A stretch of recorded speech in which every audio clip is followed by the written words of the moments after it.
Go ahead, Elissa. Okay, good morning. I am Elissa Richards, chairperson of the Utah Geological Survey Board, and I'd like to call this meeting of the Utah Geological Survey Board to order. It is now 8:32, and this meeting is held 8:32, April 14th, 2021. This meeting is being held virtually with Google Meet due to the COVID-19 stay home, stay safe order, and in compliance with Utah's open meeting laws. This meeting is being recorded in its entirety. This recording is classified as a public record, and the following board members are in attendance: Mark Eccles, Dave Garbrecht, Ken Fleck, Sam Quigley, Elissa Richards, Pete Kilborn, and Tom Faddis. And the following board members are absent: Rick Chestnut. The following individuals representing the Utah Geological Survey and the Department of Natural Resources are in attendance: Bill Keach, Mike Hylland, Jodi Patterson, Cheryl Guston. I saw Jay Hill, Paul Gedge. Is there anybody else, Bill?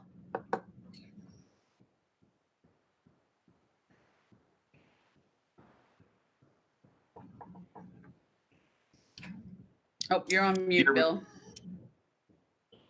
Thank you. Claire Spangenberg Kellner is also on. We'll introduce her in a moment. Okay.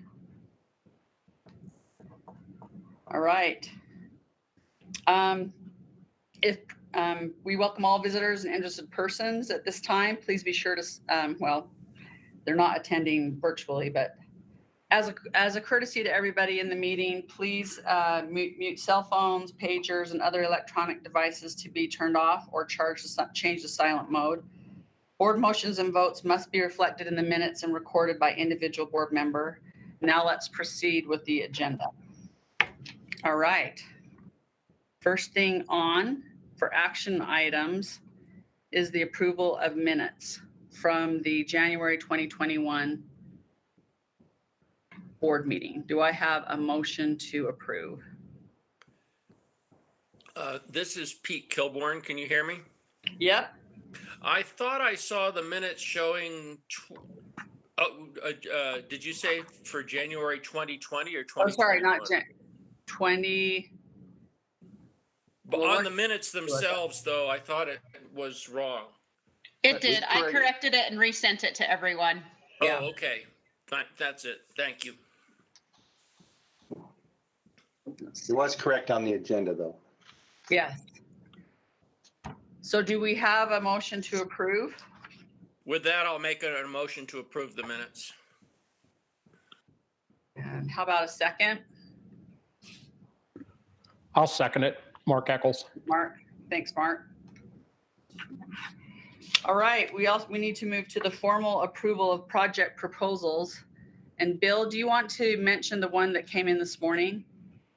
I do. I didn't get very far in typing it on at the last minute, but it was on project effectiveness monitoring water quality benefits of large-scale pinyon juniper treatments. And you should have all received an email on it. The total project cost is $25,000.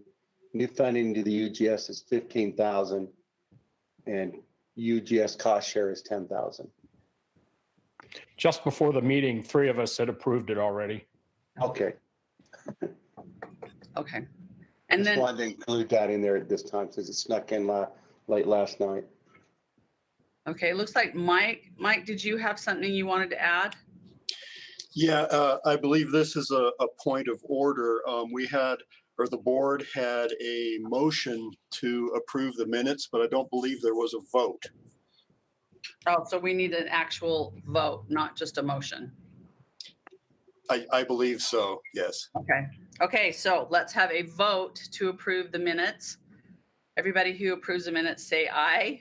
Take yourself off mute, say aye. Mute, say aye. Aye. Aye. Those opposed? Okay.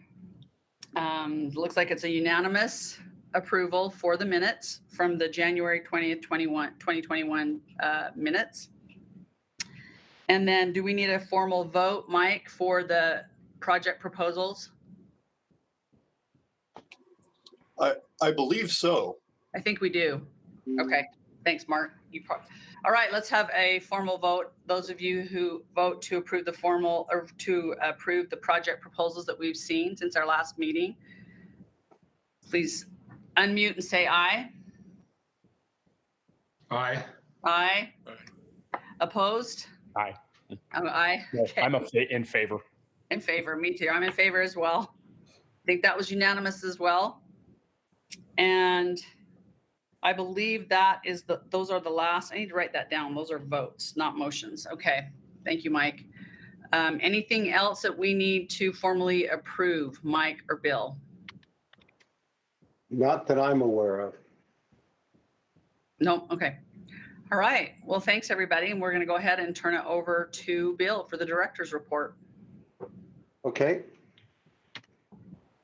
So make sure anybody not able to see my slide.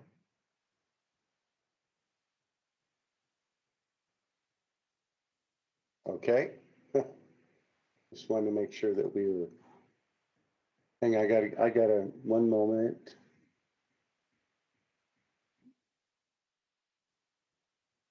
There we go.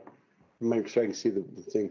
So COVID-19 is still, has an impact on what we're doing. Most people are still working pretty effectively from home. We are starting to see a trickle of people coming back into the office for a day or two at a time. Seems like each day I'm in here, I see more and more people. They're not necessarily here the full day or the full week, but they are starting to slowly come back in. The state legislature mandated that the mask order be come to an end on April 10th. The governor issued I want to call it, I'm not sure if order is the right word, but he said to all state employees that you must wear masks while in state buildings or conducting state business, whether you are in or out of the office. So we will continue, which has been what we've been doing. We will continue to abide by that order. That is effective until at least May 31st. May 31st may also prove to be another guideline to look towards. Maybe we've seen people come back by June 1st. We don't know that yet. But if the mask mandate goes away and the state feels like most people have gotten the vaccines that are going to get them, that might be a target date, but it's not been set in stone yet. And we will have latitude in the divisions into how we want to implement that. So anyway, we also continue to work from home. We tend to emphasize in our monthly meetings with all staff to take care of themselves and to follow all state and local guidelines.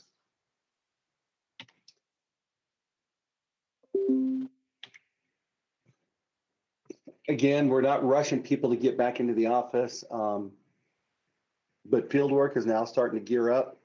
More and more people are headed to the field, and we're starting to see that. Grant Willis, our mapping director, he was in Moab on Monday with some folks. A lot of our water folks are out and about doing a lot of stuff.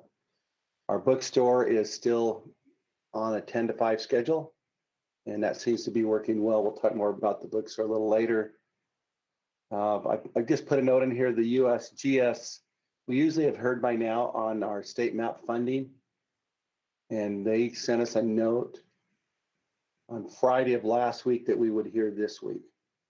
So I don't have anything to update on that yet. So personnel changes, I do have one person, Claire. She started Monday. Hi, Claire. Hey. You want to tell us a little bit about yourself, Claire? Sure. Yeah. Well, I'm from Minnesota originally and just moved here in August. Started 2 days ago on Monday. So I've been spending the last couple of days trying to learn about my new projects. I'm working with the groundwater and wetlands people on some watershed restoration initiative projects and also some Great Salt Lake projects. And yeah, that's all I got so far. Really happy to be here. So, hey. Thanks, Claire. Any questions for Claire? Welcome. Thank you. Thank you. We're glad to have her on board. Retirements, no one has said to me officially that they are on retirement or that they have filed their papers yet.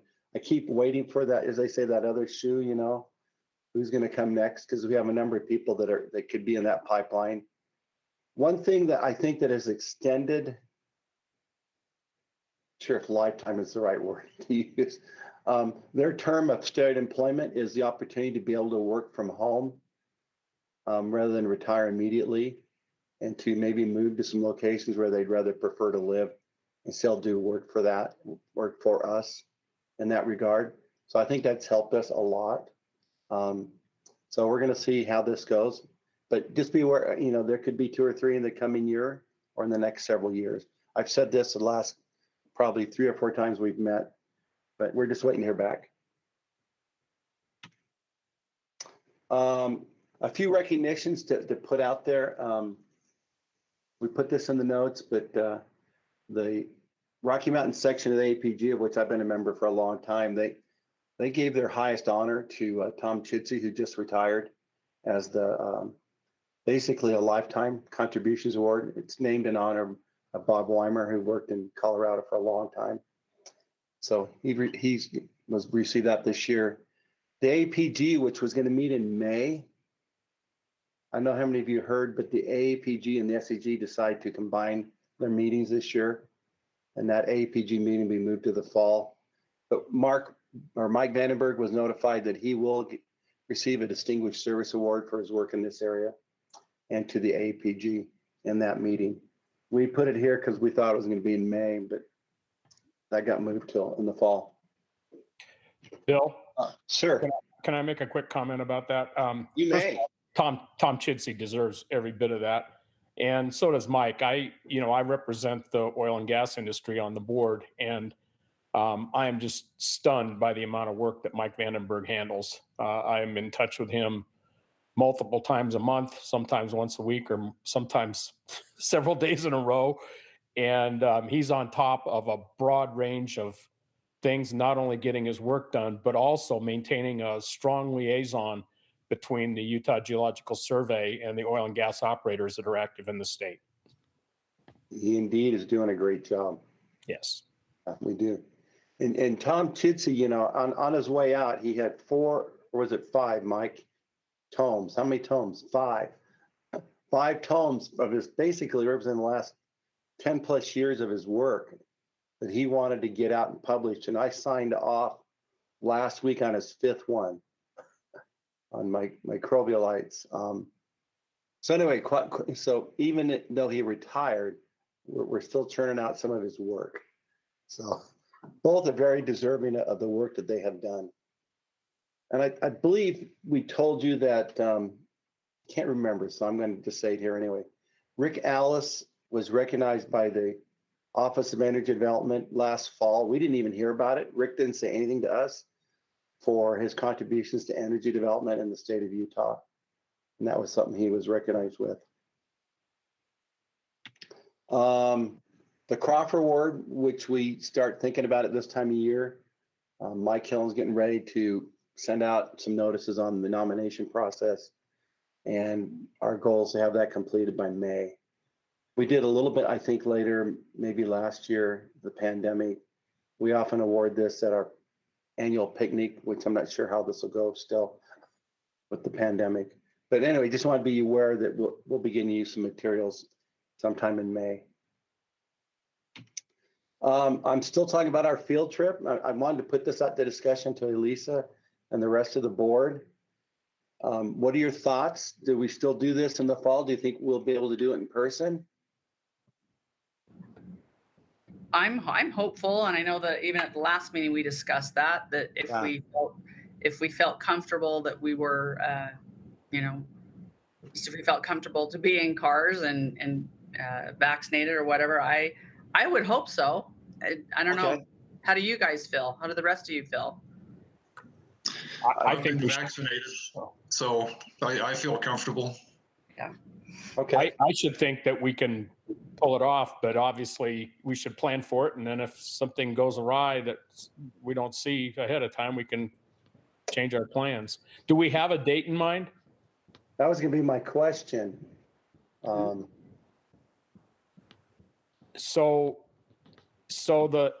There are two organizations that are having their annual meetings in late September and early October, and that's the meeting you referenced with respect to Mike getting his award from the AAPG. That'll be in Denver from the 26th of September to the 1st of October. And then the Geothermal Resource Council, which has changed its name to something else besides council that starts with a C, and I'm too old to remember two names for the same damn organization. So anyway, they're having their meeting, I think starting on the 3rd of October. And, the place that you're talking about going, I suppose we could go after the 1st of October and be pretty safe. It's not like, it's not like going up into Bryan Head or something like that. No, it isn't. And so maybe that's a better, maybe putting it in at the end of the, I don't have a calendar in front of me, but the end of the first week of October or the second week of October would be a real comfortable time to be down in that area and to avoid anybody who needs to or wants to attend those two big meetings. And you're right, the AAPG and so the geologists and the geophysicists have combined their annual meeting. And this will be the first time that takes place. They're both struggling with membership and with COVID-related disasters that have cut their revenue. And so they've done this in an effort to, I think, primarily to address the economic issues, but it's actually probably a really great idea technically as well. So I'd recommend let's find a time in October that would work for everybody. So looking at my calendar, Friday the 8th, Saturday the 9th, if we want to go to Sunday the 10th, that's the end of the first full week of October. That'd be good. Yep, that's good. I'm going to pencil it in here and we'll start working on what we want to do. If you have suggestions of the areas or places you'd like to visit down there, please let us know. I'm writing a note on my calendar right now.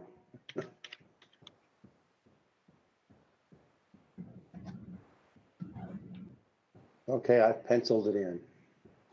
Okay. Okay, thank you. Yeah, I would love to go. And that's a good time of year to be in the area. We will need to plan ahead because sometimes that time of year hotels and stuff can book up. Okay, so now I'm going to jump into just some summaries of some of the different programs within the UGS. This is not much on the slides here for energy and minerals, but there's been a lot of interest in the topics that I've listed there. Rarely does a week go by that I don't get an inquiry either from a state official, a local official, or a business agency of some sort on geothermal interest. Had a call Monday afternoon from the mayor of Vernal, or the city manager of Vernal, Quinn Benyon. I think he's the city manager in Vernal. Looking at geothermal opportunities to do in the basin, for example. So we're going to meet with him, with Christian Hardwick, who handles everything geothermal for us, tomorrow afternoon at 1:00. So interest come from a lot of areas for geothermal. Critical minerals, the PLIPCO guys, the public lands policy folks in the state, they're compiling a new resource management plan. They've called and asked me, what do you have in critical minerals? We sent them Stephanie Mills' report that she wrote last year on critical minerals in Utah. And so they're going to be utilizing that. The carbon capture, utilization, sequestration, there's a lot of interest in that. There's byproducts like blue hydrogen. There's a company looking to maybe do something down in the Cedar City area associated with the Iron Mountain mine. And to store carbon capture, we put out a proposal. The University of Utah is putting in a proposal to do some research in that area, which will be a part. It'll be $250,000, I think, to the UGS. But there just seems to be a lot of interest in these new things. I've kind of, as I've looked forward in the UGS, I've said there's kind of 4 grand challenges, and you'll see this in my survey notes. One is access to good, clean water. One is access to energy and preferably clean energy, but all types of energy, clean air, and then hazards. Those are the big challenges I think the state's looking for. I mean, as we have this huge, I mean, the perception is that the Utah is going to continue to grow in big ways over the next 10 years. So we're going to have to solve those. You know, where do we get water for those people? You know, St. George and that area, Washington County and Iron County are both dealing with how we're going to have enough water for the people that are expected to come here. And so all of these things that are coming our way touch on our groups, and energy and minerals will be one of the ones that will help solve some of those problems. There's also continued work on out at Gold Hill, and I think we're about to put out our uranium and vanadium report by Stephanie also here soon. I put this in, it's not in your notes, but I added it here. We reported in January at the board, you know, that because of the downturn in the oil and gas business, we've had a ton of core donated to the Core Center, a ton. And I say tons literally, as in truckloads. Some of it has come from Oklahoma, who had some Utah core and they didn't want to house it anymore. So they put it on a truck and shipped it to us. And every one of our aisles, you know, have core now stacked in them. So we're at an overflow point. So one of the things we asked the board to do was to approve was the installation of shelves that would span the aisle here. So that expansion, which you have approved, we've actually got installed now. Now it doesn't go all the way. It's like 8 of our 17 or 8 of our 15 rows haven't got them across right now. We'll see if we need to do more of that or not. But we won't, you know, our goal is to move lighter stuff there. We'll clear out some space. Secondly, we've got up in Clearfield, Forest Fire and Sovereign Lands has some space that they've been very generous in letting us use. And we've moved a lot of core up there. So we're trying to sift through our core facilities, figure out which core hasn't been looked at in a long time. And we'll migrate that north and try and make sure that the core that wants to be accessed the most is available in this area. I'll show you a couple of pictures later, but we had the governor here yesterday and I had him and our lieutenant governor and walked him through our core center to kind of highlight what we have out there. Hazards, House Bill 45, Mike may touch on this. Mike's going to talk about our legislative update. There was a lot that went on during the legislature, but I'll touch on a couple of them here. House Bill 45 by Representative Kevin Stratton. This started out as a bill to create a panel with different agencies to advise on what to do about radon hazards in the state. And we noticed that the UGS, which maps everything radon in the state, was not on that board. So we raised our hand and says we ought to be included. And then on the last day of the legislature, it was changed to a study and we were designated. Everybody else went away and we were the only ones left. It may have been because we stuck our hand in the air, as I like to say. But we've been tasked to generate a report with recommendations on how to mitigate and how to increase public awareness. Steve Bowman has said this is something that he's already got the material to do. We need to give a preliminary report, a progress report in the interim session in the fall. And then by next year, we have to come up with a final report. That shouldn't be hard to do. Did they give us any money or is this an unfunded mandate? Pretty much an unfunded mandate. So we wrote a fiscal note for it of about $11,000, and when it got done, I think that it said that the agency agreed to absorb, actually the department deferring to DNR agreed to absorb 7,000. We said it would cost $11,000 to do. And DNR agreed to cover $7,000 of it, which means we'll eat it.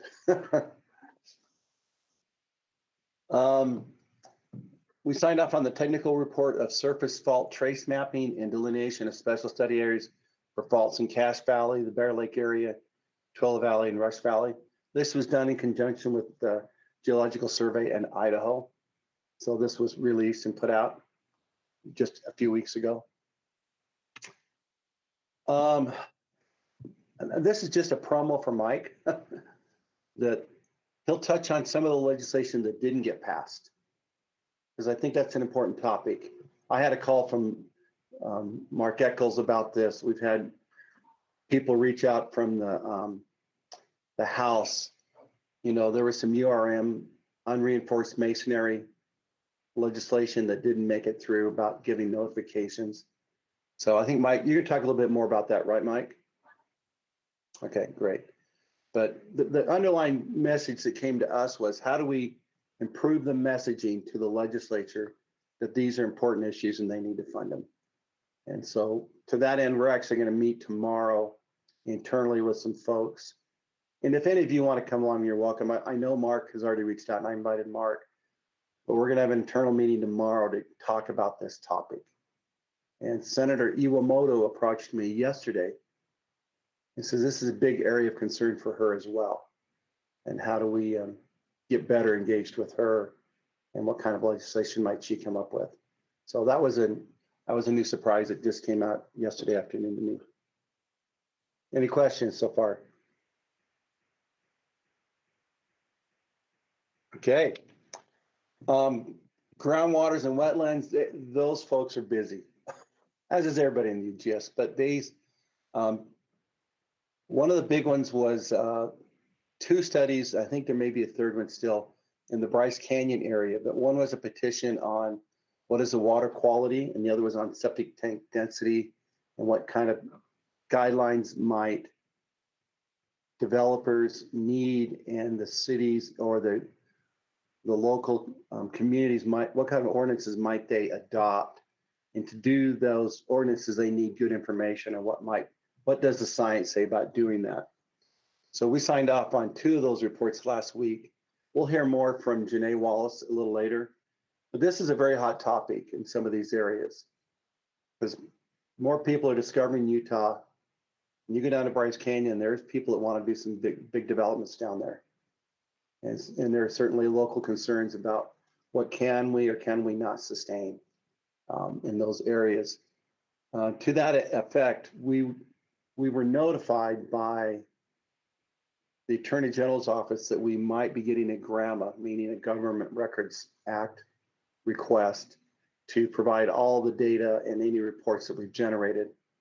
And working with the AG's office, we got them to hold off until the middle of April so that we could get these reports done.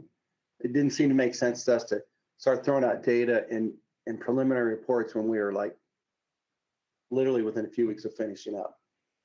And so they agreed to hold off on that. And we still haven't seen the GRAMA request, but I think that will be coming from the Ruby's Inn owner and the town of Ruby's Inn there. So, but there's been a lot of good work done down there. So we'll hear more from Janae about that a little later. Paul Inkenbrandt spoke last month or last January about eddy covariance towers, and we got one installed out near Price in that time frame. Wetlands has got worked on a big proposal to look at the Matheson wetlands, which is out near Moab area. And that was presented and sent to and that was working with Water Rights, the Nature Conservancy, and the Division of Wildlife Resources. Again, as the public puts pressure on these areas, we need to have a better understanding. And that's what they're doing on. Also, a lot of interest in the Great Salt Lake. Mapping, those folks are running full bore right now because of the big grant we had from the USGS this last year. Grant says it's going to be a push. He's hoping to get there. We'll see. whether we actually spend all that money this fiscal year.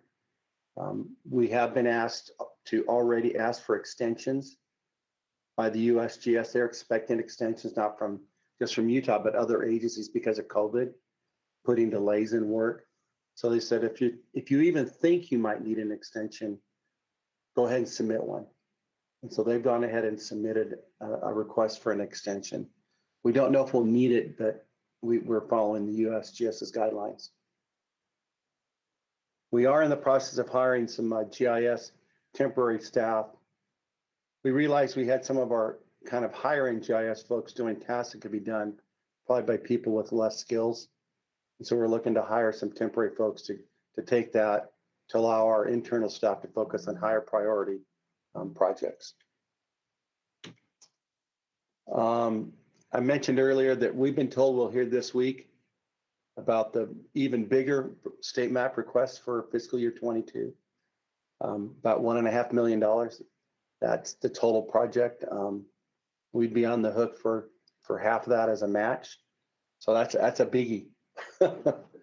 We don't expect to get all of it, but once we find out what we are awarded, then that's when you start to redefine the goals and the objectives and who's going to do what.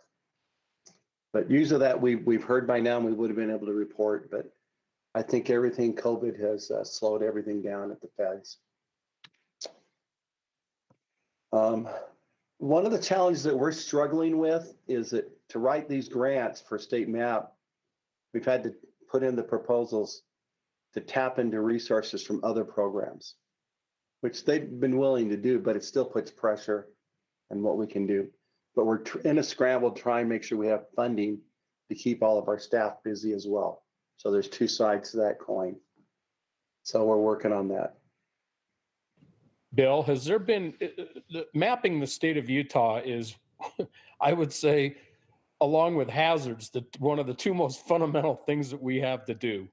And if we have an opportunity to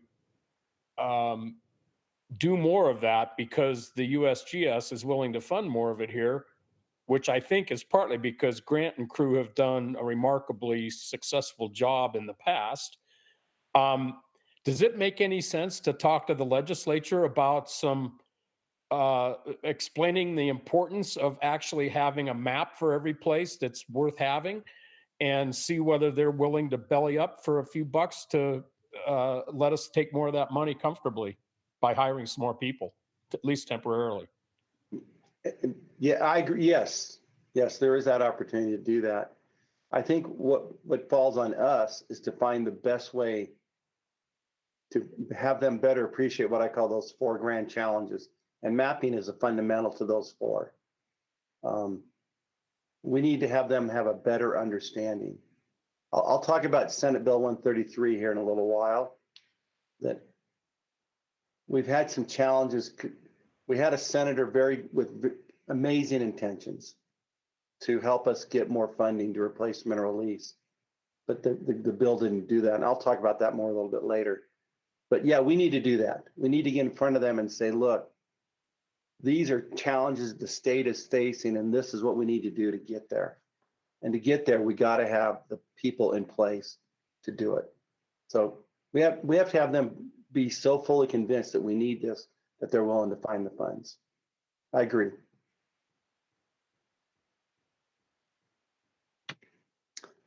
Paleontology section was also busy during the legislature. This House bill that created Utah Raptor State Park. At almost every hearing, Representative Steve Ellison had Jim Kirkland up on the Hill, generally virtually, but to convince them of what the paleontological aspects for the state parks were. And Jim did a good job of that. By the way, that picture there is of an amphibian. How many of you went on the raft trip on the San Juan River? Okay. Do you remember stopping at Monarch, what they call 8-foot rapids? Did you guys have lunch there? Well, a couple of years ago, the whole left side of the river there is Navajo Reservation. So it's pretty limited access to what you can do from in terms of geology out there. But my guide, who was a full Actually, Bill, Navajo, sure, It's actually closed right now. because of COVID. Yeah, my kids, I have two of my kids are going on a raft trip down there at the end of this week, and they're not even going to be able to get out of the boats on the south side of the river because the reservation is totally clamped down still. Wow. Yeah, that's surprising. But I've been down that river probably 10 to 20 times, and one of the guides on the company we use all the time is Marcus, who's a full Navajo. So on a trip a couple of years ago, he actually says, "Hey, Bill, you got a few minutes?" And we snuck off while the rest of the group was doing something. And he walked me up, I think it's called Mustang Canyon there. And he showed me this fossil of an amphibian, which is like nobody's ever seen. But it's amazing, those fossils that are out there. And we actually saw both sides. It was like the rock was like this and it had broken and fallen over. And you can see both sides of the fossil, and that's where that amphibian came from. So in light of this paleontology in the Utah Raptor State Park, the governor decided to come to the UGS Core Center and in front of our, what we call Raptor Bay, which is where we have the mega block. We've named it Raptor Bay, and to do a ceremonial signing of that bill. And so the governor came. So in this picture down here in the lower left, while we were waiting to get started, the governor and the lieutenant governor both came in and were asking about core. What is core? And we had an opportunity to explain to them how much core we have and the value of it, and how it represented the basically 70 plus years of drilling and probably $50 million worth of drilling activity, in the state, maybe more. But it was an opportunity, and so we took advantage of it to explain to that. During the signing itself, we also brought him in to look at the mega block. And so Jim Kirkland, our state paleontologist, here on the right, Brian Steed, our director, is next to me.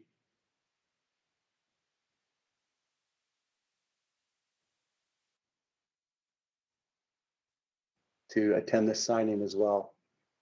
And so down here in the lower picture, we not only have Brian, we have Jeff Rasmussen at State Parks, Steve Ellison, representative who pushed the legislation, Jan Iwamoto. She is of Japanese descent, and part of Utah Raptor State Park will be the internment camp activities that were in the same area. And then Mary McCann, Jim Kirkland, and myself. So it was kind of a big deal to have all these people out, show off the dinosaurs and what we do. This little model of the Velociraptor, our Utah Raptor, sits out in Vernal and state parks, and they drove in from Vernal for the day. Any of you might know Mary Beth. And so we got to have that in the scene as well. So it was a good day.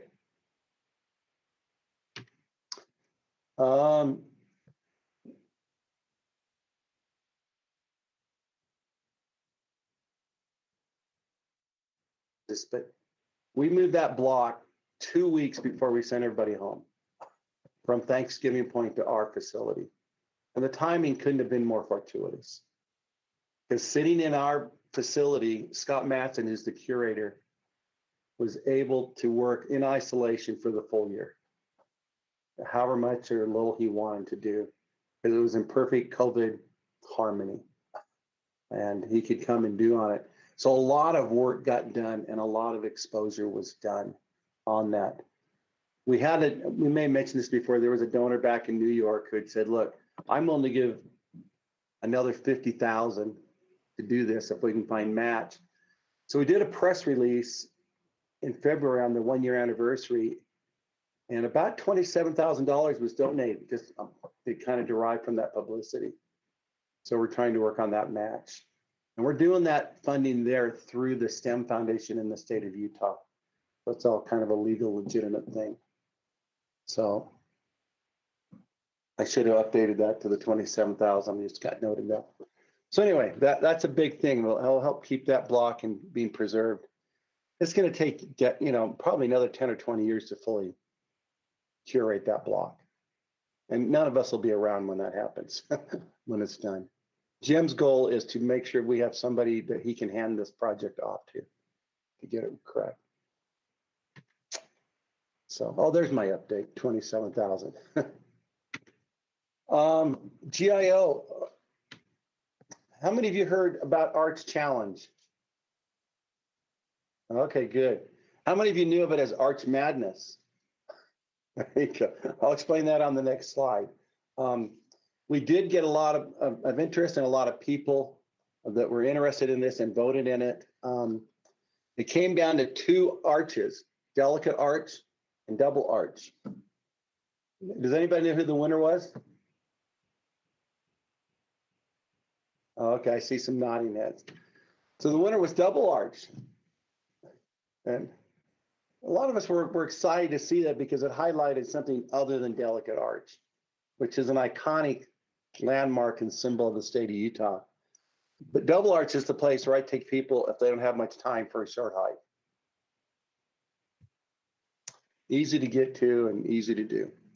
What was interesting is that we got, after the first week, we got a letter from the Missouri Valley Conference and with a cease and desist order. We were told, do not use the term Arch Madness. They have the St. Louis Arch, where they hold an Arch Madness basketball tournament. And we were told that we were infringing on their copyright. We had ran this by our AG's office last year when we were going to do this, and we ran it again this year. We were told that we were okay, but we weren't. So we ran this disclaimer on our webpage.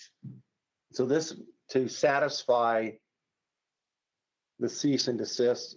So we worked with the attorneys who wrote the order for the conference. They were happy with this message, which again we posted on our webpage at the time. Lawyer said we could probably fight it. You know, it's hard to confuse arches with the St. Louis Arch, you know, in basketball. But, you know, sometimes things aren't worth spending money on to fight. It was easier to change it. So the funny part was when we put that out, there was an online writer for Fox 13, Jeff Tabbs, and he wrote, I copied this paragraph out of his online post, and he had that picture on the article he posted online. Said, of course, it should be noted that Utah's arches are roughly 65 million years old. While the St. Louis Gateway Arch featured in the MVC's tournament is a not so roughly 55 years old. Whatever happened to respecting your elders? I liked that line. I thought it was pretty fun. A very lighthearted approach to it. But we treated it in a positive way, and they were happy with how we dealt with it. Are you planning to do this again? I don't know. I don't know if you can you do it? We could try it again. We could change up the arches. Maybe we change it up to our geosites. Well, I was missing Rainbow Bridge. Huh? I was missing Rainbow Bridge as a choice. And I got a note from, who was it? I'm trying to think who it was. Sent me a note. Someone that I know down in Linden, a friend. He says, I was disappointed to see Landscape Arch and Corona Arch against each other in the first round. Yeah, yeah. He asked me about seeding. And I talked to Nathan Schwabach, who's the PIO guy, who was really the brains behind all this. And I said, the reason I ask this is that if you're going to do it again next year, I think you should call it Arch Madness again and let those guys come after us again and go through the whole process, because I think Arch Madness is a more attractive term to get people involved. Yeah. So anyway, we'll see what we do. Maybe we'll work with them in advance to get their endorsement. That would probably be the easiest thing. Used with the permission of the MVC. Yeah, yeah. I think that would be a great thing to do. But so we can talk. So anyway, I asked Nathan about how did he seed the arches. He says, I did it just like the NCAA basketball tournament does, by random. You know, a lot of us wonder how the seedings get done. So anyway, we had a little fun with it, and a lot of people voted and participated, and we had a winner. GIO, they've been busy. I've only got a couple of highlights here from them, but one of the big ones that I thought was, we've had this map portal, we've showed it off to the legislature. They basically went in and rewrote a lot of the underlying code for it to speed up the performance and to add like 3D enhancements. So like, this is just looking along the Wasatch Front, but you can see the hills, and when you go into the updated app, there's a lot of there's new layers, it's faster, there's more data behind it now. So that was a big effort this year.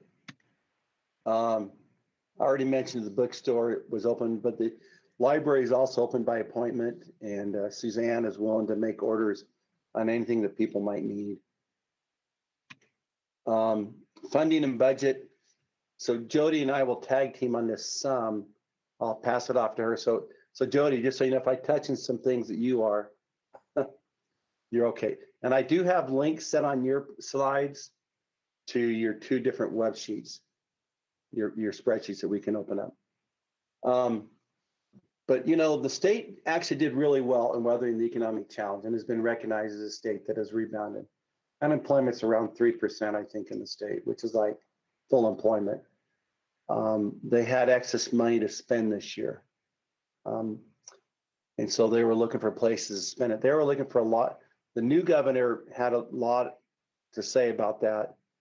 He wanted to spend, you know, he was looking for one-time spending opportunities. So that's things like roads and bridges. And so that's why state parks got $36 million to develop these 2 new state parks, because they had money available to do that sort of stuff. So fiscal year 21, it's going to be tight, but it's more manageable than it was. Mineral lease royalties have recovered faster than we anticipated. We'll talk about that in a moment. A lot of funding available from federal agencies, and our challenge again is finding the people to match it. And it looks like fiscal year 22 may have that same sort of opportunity. The one I'm going to talk most about probably is Senate Bill 133. And Mike, if you've got something you want to say, feel free to chime in if I forget something. Happy to have you comment. I showed you this before in January, that this bill was going to take and create a restricted account, which means kind of like a savings account that the legislature would appropriate money to us from this restricted account. And it was 2.5% of the first 50 million. And the state hasn't hit 50 million in severance tax revenue since 2008, I think was the last year they got over 50. They're around 34, 35 million right now. If it gets over 50 million, then we'd get 1%. And if it got over 100 million, we'd get 0.5% of that. But I don't think the state's never seen 100 million. 2008 was when we were selling gas for $10.50 an MCF. Yep. Yeah. So that was the last year that happened, that we got over 50 million. It wasn't much, it was around 60. Here's the problem. There was a fiscal note attached to the bill that said, this is going to cost about, and I'm rounding the numbers here, Mike can give me the exact numbers if you want them, about $7 million in the first year, and then ongoing just a little under $7 million. And everybody choked on that, including the bill sponsor, which was Dave Hinkins. And so the people that wrote the bill, they added this language, which I've highlighted in black there, in bold there. It says appropriated from the restricted accounts to offset and supplant general fund appropriations. Now, when we started this process, and I met with Hinkins, with Senator Hinkins, the goal was to help us replace our loss in mineral lease. This does not do that.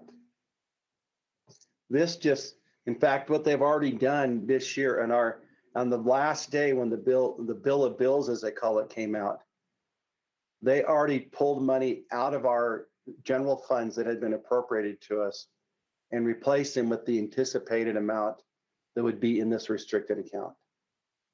So it doesn't solve my mineral lease decline problem in any way. We tried to talk to them about it, and they said, let's just let it ride this year, see if we can fix it next year. But Senator Hinkins was really wanted to help us solve our problem. This is not in any way a negative on Senator Hinkins. I don't want anyone to walk away with that sentiment. We were very appreciative of what he intended to do. But the fiscal analysts are going to be very specific on words, and they're going to follow them verbatim. And so to that end,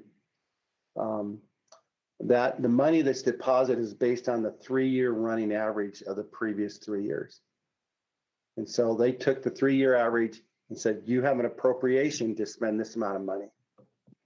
Now, if that appropriation, if the amount of money that actually gets deposited in the account over the coming fiscal year doesn't match the appropriation, in other words, if it's less, we have to find the shortfall, which could hurt us even more.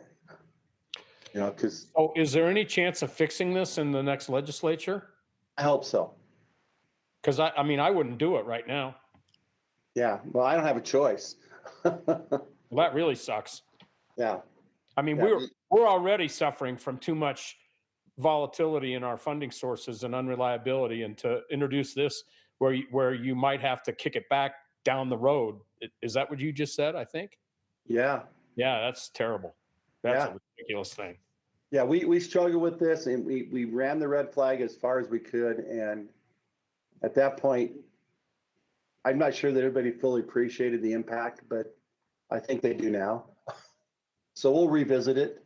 So is this something that could be revisited in this special session? Maybe. I don't know that we have time for that. We could probably go for in the fall when they have an interim. Okay. Yeah, we got to work. My perception, and correct me if I'm wrong here, or give me better guidance. That's what I look to you smart people for, we almost need to ride this for part of the budget period to see what the impact is. And then we'll be armed with the information of what that impact is, that we won't be able to speak in what ifs, we'll be able to speak in facts. That's my perception. I think it's pretty darn clear what this is going to do, and I'm not sure you need data. You don't have to be that smart to figure out what this is. I would try and get it in this next interim session if it was possible. Yeah. We'll reach out and we'll see what we can do. But I'm just kind of sharing with you some of the pushback I've been given. Yeah. But let's see how it goes. Who are you getting the pushback from?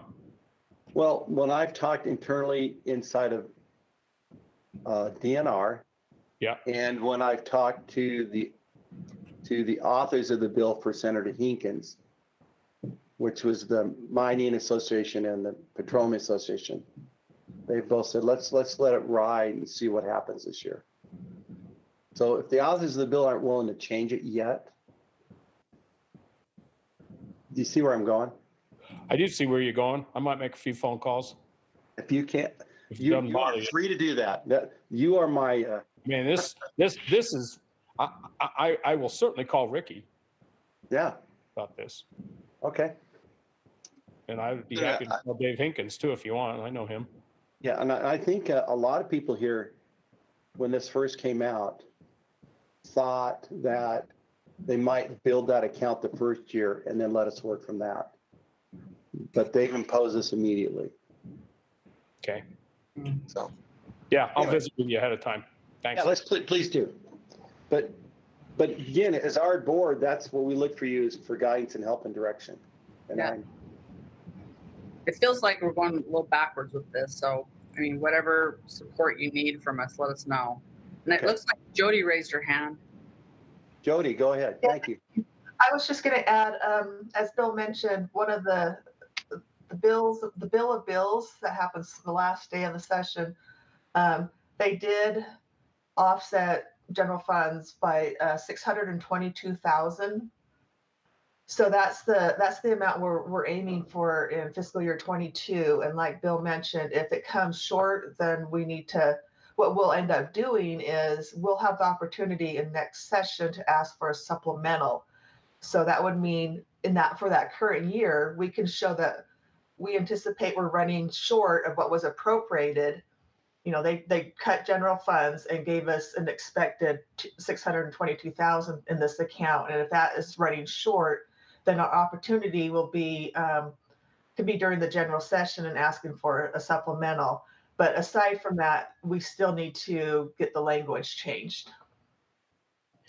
Yeah, my fear isn't that we ever actually end up having to pay back money that we've already gotten or something like that. I think the legislature likes the Utah Geological Survey enough that we would get bailed out on that. But this is just, we're trying to fix what's a really bad mechanism for funding the survey, and this is making it worse. Going the wrong way. So yeah, we would agree. Okay. Anyway, I just wanted to make sure the board was aware and how we see it. And again, any guidance you can help provide or give, we're open to.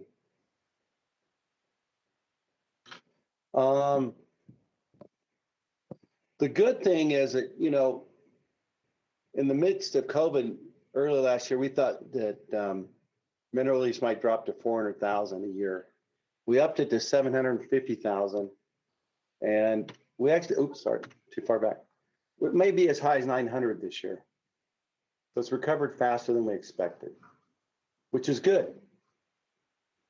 What it will look like, you know, Mike Vandenberg thinks it may approach 1 million in fiscal year 22.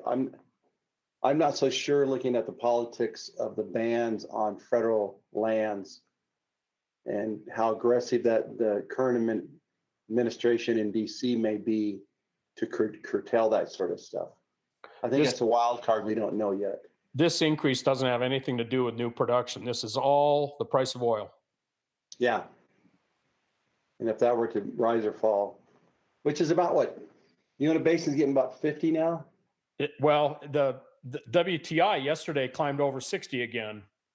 And so we're, yeah, close to 50, 48, something like that.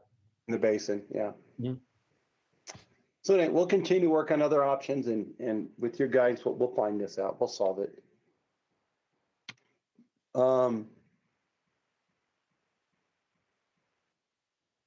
We'll go ahead and spend our, we got appropriation for this year to spend from one-time funds on maintenance and catch-up. We asked for you to approve 23,000 from the sample library account for shelves and lighting. I already showed you pictures of the shelves. We've got that done. We may have some access to some money to minimize our costs. Rocky Mountain Power has their Watch Smart program for small businesses, which we are considered. So we've had them out to visit us, and we're getting some quotes right now. It may not cost us as much as we thought to modernize and update our facilities. So it's an active project. And I think this is where I turn it over to Jodi. You should have all of these documents in your packet. You probably need to go over that, Jodi, but I'll let you take it away from here if you want. And Jodi, if you need me to open, this is your budget forecast spreadsheet. I've got it ready to go. Great. Good morning. Yes, Bill, if you'll go ahead and open that link, that would be helpful. Okay, I'm going to stop sharing for just a minute. Okay. I'm going to share my screen instead of the window.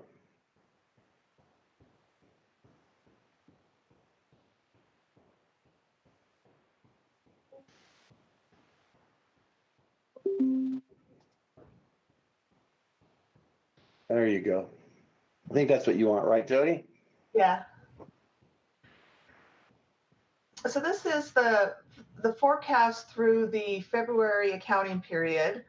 I'm still wrapping up March this week. So, but this identifies that we're forecasting 488,000 surplus.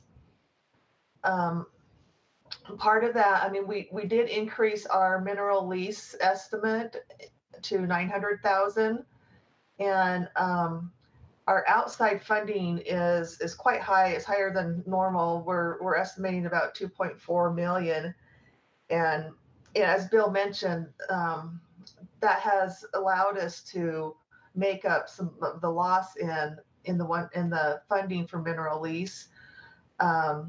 a decrease, but our staff is busier than ever.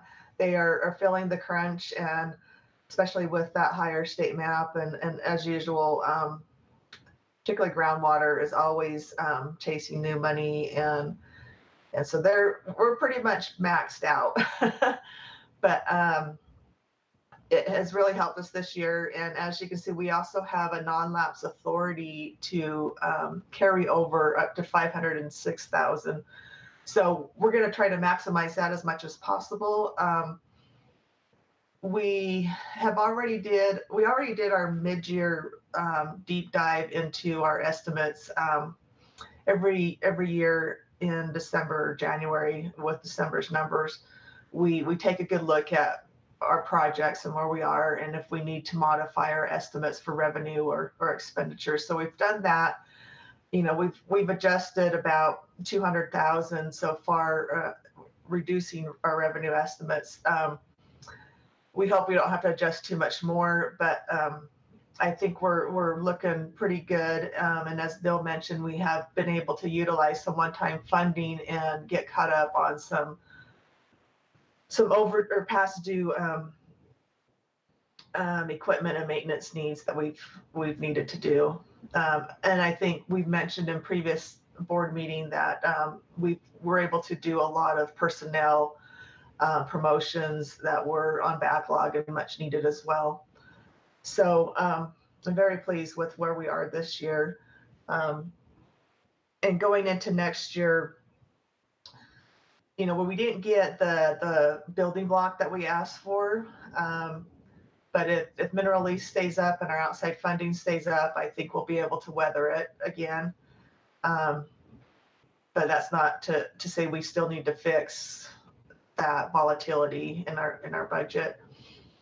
And again, there's a lot of money out there to be had, to be granted, but our challenge now is having the staff to do that.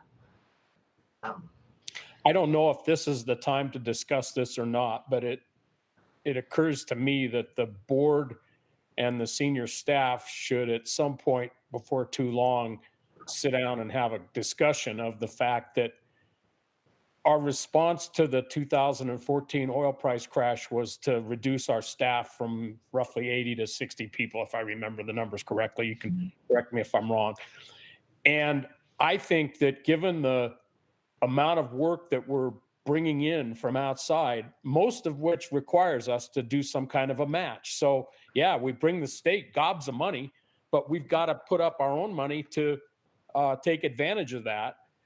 And I was pleased to see that we were able to do the promotions and salary increases and all that kind of thing, because we have people working for us who could be making a lot more money other places. And it's by the grace of God that they hang in here and put up with this stuff that they get handed from the ups and downs of commodity prices that our budget is too dependent on. And so what I'm thinking is that we should formulate a plan to increase our full-time staff and convince the governor and the director of the Department of Natural Resources and the legislature that we're in danger of letting free money get away from us if we don't get back, maybe 10 of those people that we got rid of, that we didn't replace. We didn't really get rid of them, I guess. We just didn't replace people. But I mean, I just think that ought to be a really high priority for us, because there's obviously the USGS is willing to fund all kinds of things. Water Resources has been overworked for several years now. There is work for those people to do if we would hire them, and there's money to fund, more than half of their cost from outside. And so the state's in great shape right now. They came out of this looking pretty good, and I don't see any reason to think that they're not going to continue to be. So this is a conversation. I mean, I'll leave it to you guys to figure out where we start, but I think this is this ought to be one of the highest priorities the board has, is to try and move us back part way. I mean, what happened, for those of you who are listening and don't know all the history of this is that our mineral lease money funding from the federal government, which is based on oil and gas, primarily on oil and gas and coal royalty revenue, that grew tremendously from the late 1990s to the mid 2000s. And then on into, really, it kept growing pretty well for quite a while. And then we had the price collapse of natural gas and oil in 2008, and then the price collapse of oil. Gas has never recovered from that. Okay? I was selling gas for $10.50 in May of 2008. I was selling it for $3 in August of 2008, $2 in October, and it's been between $2 and $4 ever since, and mostly between $2 and $3. But oil has come up and down and up and down. And the last serious crisis we had, other than the pandemic, was the oil price collapse at the end of November in 2014. And at that point, we made decisions that saved us from a worse fate by voluntarily responding to the budget changes that we could see coming as the mineral lease component shrank, and it shrank a lot. When I got on this board 10 years ago, it was a third of our budget. It funded a third of our budget. And $3 million. That's right. And so for a good part of the time I've been on the board, I don't think that we've been in a position to be able to do this, but I think we're there now, and we ought to take a really hard look at trying to get back some full-time permanent employees. Yeah. Other comment? Go ahead, Bill. No, I'm nodding in agreement. Yeah, we agree. And, the UGS is as popular as ever. I mean, our services are in demand, and we, in order to meet that, like you said, we need more people. So I think that's the gist of my the financial update. A couple other things I did include in the packet. You can look at your leisure and let me know if you have questions. One is the list of proposals that have come out and what we're working on. And then Mike Hylland will talk about the legislative session, and he'll touch on most of the budget bills in his presentation, so I won't get into that. I did include a spreadsheet with your materials that kind of outlines each bill and the details of that. It's a little, yes, it's that spreadsheet. But like I mentioned, I believe Mike Hylland's presentation touches on most of the budget bills as well. So I'll just let him do that high level summary for you. Any questions for Jodi on this? Okay, so I want to touch back on a point here that Jodi had up here. We had asked for a building block of $250,000 of ongoing as kind of a permanent replacement for mineral lease loss.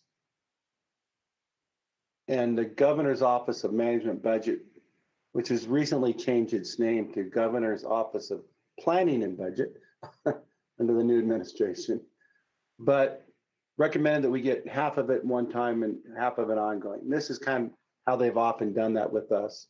It just means we had to go back and ask, and they recommended that we get it. But the legislature made an assumption that the Senate Bill 133 would cover this need. And so they chose not to support our building block or fund it because they assumed that Senate Bill 133 would solve that problem, which it didn't. The way it was, but that was the assumption that the legislature took. And so we didn't get it this year. But again, their intention, they thought they were doing it, taking care of us. Because as Mark said, they like us.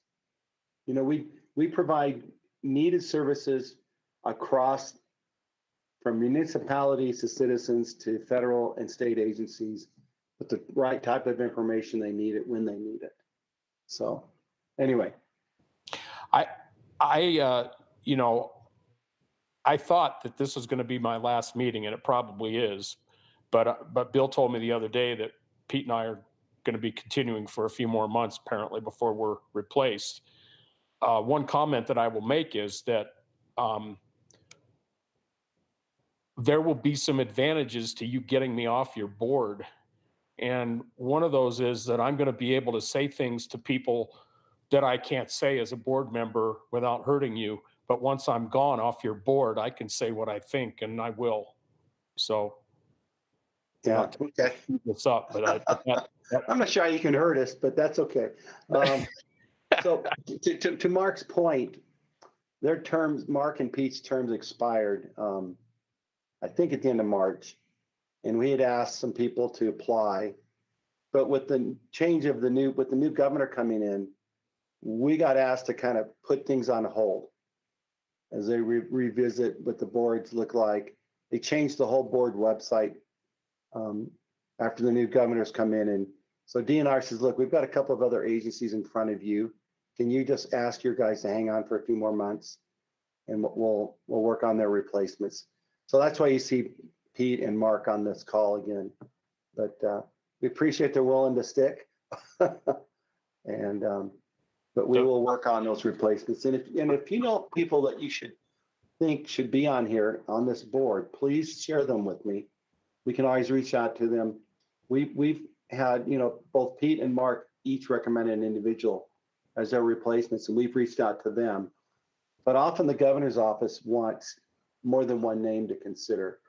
So if you know of others, they do have to represent specific arenas. And so Mark represents the oil and gas sector. Pete's position represents scientific, help me get this right, Pete. Scientific interests, but there's some more language in there about and mining, right? Something like that, yeah. Yeah. So scientific interests and mining and science, that kind of stuff. So those are the kind of the arenas they would need to have some expertise in to be able to fill those. And the governor's office, they've also told us that they want our boards to try and be as diverse as possible. So that's another consideration. So if you can think of people that meet that bill, please let us know, and either we'll reach out to them or you can, or both of us to throw their name in the hat. So the price of our continued volunteer service here is that we get to go on the field trip at our own expense. As emeritus members. Well, especially since we missed it last year. We can work that out. We'll make that happen for you. Whether you're expense or not, I don't know. We'll make that happen. Yeah. Okay. So anyway, yeah, we're gonna need everybody's help to convince the legislature that if they want us to tackle some of these big challenges out there, and we've got money available, particularly at the federal level right now, that we need to state the pony up. And we'll need your help in formulating a plan to do that. So we may reach out to you as a board in between these regular meetings to help us. We talked somewhat within UGS over the last couple of days on this and how we might approach this. And so we're already thinking about it. So Bill, what would be a timeline for that? Because I'm hearing that really it's a, kind of a demonstration of the shift from volatile mineral leases to really this now steady flow of outside funding that needs match funding and people. We've got to have that. So it feels like it's really a demonstration that this is what it was, and now we're demonstrating that this is what we need now. So yes. Are you talking about that for the next general session or one of these interim sessions? Probably for one of the interim sessions. Now, whether we can do for June or not, I'm not sure. Again, I've gotten some pushback from the people that sponsored the bill and some of my people inside saying, let us show what the effect was. As Mark said, it doesn't take, not hard to deduce that this is not a positive thing. No, it's a step backward. So it is a step backward. So yeah. Whether we push for June or not, I don't know, or whenever it's going to be. We haven't got a date set yet. There certainly will be a fall one also. Okay. So one of those two, we'll start chasing this. Okay. Okay. All right, that sounds good. Thank you. And this is where I'm going to turn it over to Mike. He's got his own presentation, so I'll stop sharing and let Mike share and talk about the legislature. I think we're pretty much on target to finish for a break at 10. Is that okay, Elissa? Okay. Sounds good. Okay, well, good morning, everybody. Let me see. Sharing my presentation. Let me know. Can you see that opening slide? Great. Looks like it. Thanks. Yeah, so, as Bill demonstrated earlier, Fox 13 is always good for a quote. And this was their take on this year's general session, weirdest session ever. That was largely just due to COVID. It was kind of a hybrid session where some of the legislators were physically present for the committee meetings, for the floor sessions. Others were chiming in remotely. Our presentation to our appropriations subcommittee, we did that remotely. So it was just a very different dynamic. For UGS, it was also a little different in that typically there's maybe a half a dozen bills of interest to the UGS that we track. And this year it was more like 16. So there was a lot of stuff going on. There we go. Okay, so I'll start off by just summarizing some of the pertinent House bills that were passed. So the first one is HB 3, which supplements or reduces the current year's appropriations. And included in this bill was a $750,000 one-time non-lapsing appropriation to the UGS for Great Salt Lake groundwater studies. And this originated from Representative Hawks as a request for appropriation for funding to go to the Division of Forestry, Fire, and State Lands. And the money was going to pass through to the U.S. Geological Survey to conduct this work. In the end, that total $750,000 came to the UGS. We've been in conversation with the USGS, who were kind of expecting to get that money. And we're working out how that money will be transferred to them. This is the plan. And then we're going to explore the possibility of maybe contracting for about $150,000 of that work. Our groundwater group was already looking at doing some work, which was identified in the request for appropriation. So that $150,000 would cover that. Would that require a match? I don't believe so. That would. Yeah, no, shouldn't. Yeah, no, that would just go to USGS and then back to us.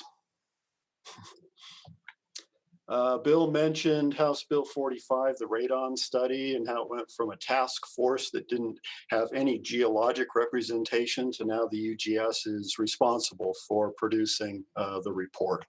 So Steve Bowman, probably Jessica Castleton, who's done radon susceptibility hazard mapping, will be involved in this work. And we'll be working with a number of different entities as well to cover all the bases. This Mineral and Rock Amendments Bill, HB 79, is kind of a follow-up to a bill that passed last year that really affects the Division of Oil, Gas, and Mining more than us. It's kind of a regulatory type of bill related to basalt mining. And what this bill does is just tweaks the definition of basalt and specifically references Utah Geological Survey as well as USGS geologic mapping. As if it's mapped as basalt, then it fits the definition. HB 96, Emergency Management Amendments. This one dealt mostly with planned construction of state buildings in floodplains and just requiring better communication with the Division of Emergency Management before that construction takes place. but it also addressed membership on the Utah Seismic Safety Commission. And again, this is kind of a follow-up to a bill last year that replaced 2 legislative members on the USSC with 2 members appointed by the director of the Division of Emergency Management. This year's bill expands that number to 3 members and also allows for recommendations coming from the USSC as to who those members might be. So Bill mentioned earlier that tomorrow we're going to be talking about earthquake legislation. And part of that discussion may involve this here. Maybe there's an opportunity there to get someone on the USSC with some good political savvy, some experience with working with the legislators. So maybe more of a political type person than a scientific type person. But anyway, that discussion will be happening tomorrow. HB 188, state stone designation. Representative Watkins was the sponsor of this bill, which designates honeycomb calcite as the state stone. And this rock is only known from Duchesne County. There's a mine near Hannah at kind of the southwestern end of the Uintas where this rock comes from. It turns out it's used in the beehive of the Utah State Seal on the first floor of the Capitol building. But it's a beautiful rock, and so now it's our official state stone. HB 214, this is one of 2 earthquake risk bills that were introduced in the session, and both of the bills stalled out. This one had to do with disclosure of unreinforced masonry buildings, or URMs, in real estate transactions. And it was tabled in committee, and it will be taken up for further discussion during the interim session. But this is specifically one of the bills that USSC provided some support of during the committee discussions, and we've got to figure out a way to make those statements of support stronger. They just lacked any punch, and so the bill stalled. HB 257, this is the one that creates Utah Raptor State Park, also Lost Creek State Park, which is up in Morgan County. It's an area with a reservoir, and probably Jodi's not happy because she used to like to go canoeing up there and nobody knew about it. And it used to be a state park years ago, and more recently it's been managed by the Bureau of Land Management. Now it's going to be a state park again. But for us, the biggie is Utah Raptor State Park. And so, ongoing involvement of Jim Kirkland on plans for the site. The bill included $36.5 million in appropriation to DNR, specifically to parks, to get the park up and running. So that's kind of exciting. HB 346, this is what came out of some early discussions where there was talk of possibly consolidating the Department of Natural Resources, the Department of Environmental Quality. That's something that comes up, seems like, with every change of administration. In the end, what's going to happen is that the Office of Energy Development is coming back to the UGS. They were with us years ago for a short time, then left us to be part of the governor's office, and now they're coming back into DNR. There won't be any physical move until 2023 due to their current lease obligation. But, and we view this as a good thing. Vandenberg works very closely with OED, and this will probably facilitate our collaborative efforts. Oh, and then just as an aside, the Division of Parks and Recreation, currently a single division within DNR, is being split into two separate divisions, the Division of Parks and the Division of Recreation. Just heads up. HB 366, this is the other earthquake risk bill that didn't pass out of the session. This one had some favorable committee votes, but then failed on the House floor. And it would have had the USSC develop educational materials related to earthquake risks associated with URMs. And kind of the gist of the discussions against the bill was that, well, there's already plenty of information available on the web. So this is one where, you know, probably some more thought about really targeting Utah residents. Anyway, something else that we'll be talking over in our meeting tomorrow afternoon. And Representative, was there any talk about updating the putting down roots in earthquake country? I don't recall if there was in the legislative meetings. There's been plenty of talk of that kind of outside the legislature, just among us and DEM. Yeah. Okay. Yeah, we're probably due for an update there. For sure. And just FYI, Representative Collard, she's from the Magna area, so this was very close to home for her. So, and it was encouraging to hear Bill say that Representative Iwamoto is interested in the topic and helping us out there, because I think maybe that, you know, she's been in the legislature for a while now, and that could be a really big help. Let's see, HB 368. Oh, this was another one that reconfigured some state agencies. Bill mentioned PLPCO earlier, Public Lands Policy Coordinating Office. They are now going to be part of DNR. And that move of their staff to the DNR building will take place by July 1. And then Governor's Office of Management and Budget, which back a while back was known as the Office of Planning and Budget, is now going to be known as the Governor's Office of Planning and Budget again. So what goes around comes around, right? SB2, this is supplements or reductions to the coming fiscal year's appropriations. And included in this bill was $100,000 of one-time funding to us for a comprehensive economic impact study of Utah's natural resources and energy sectors.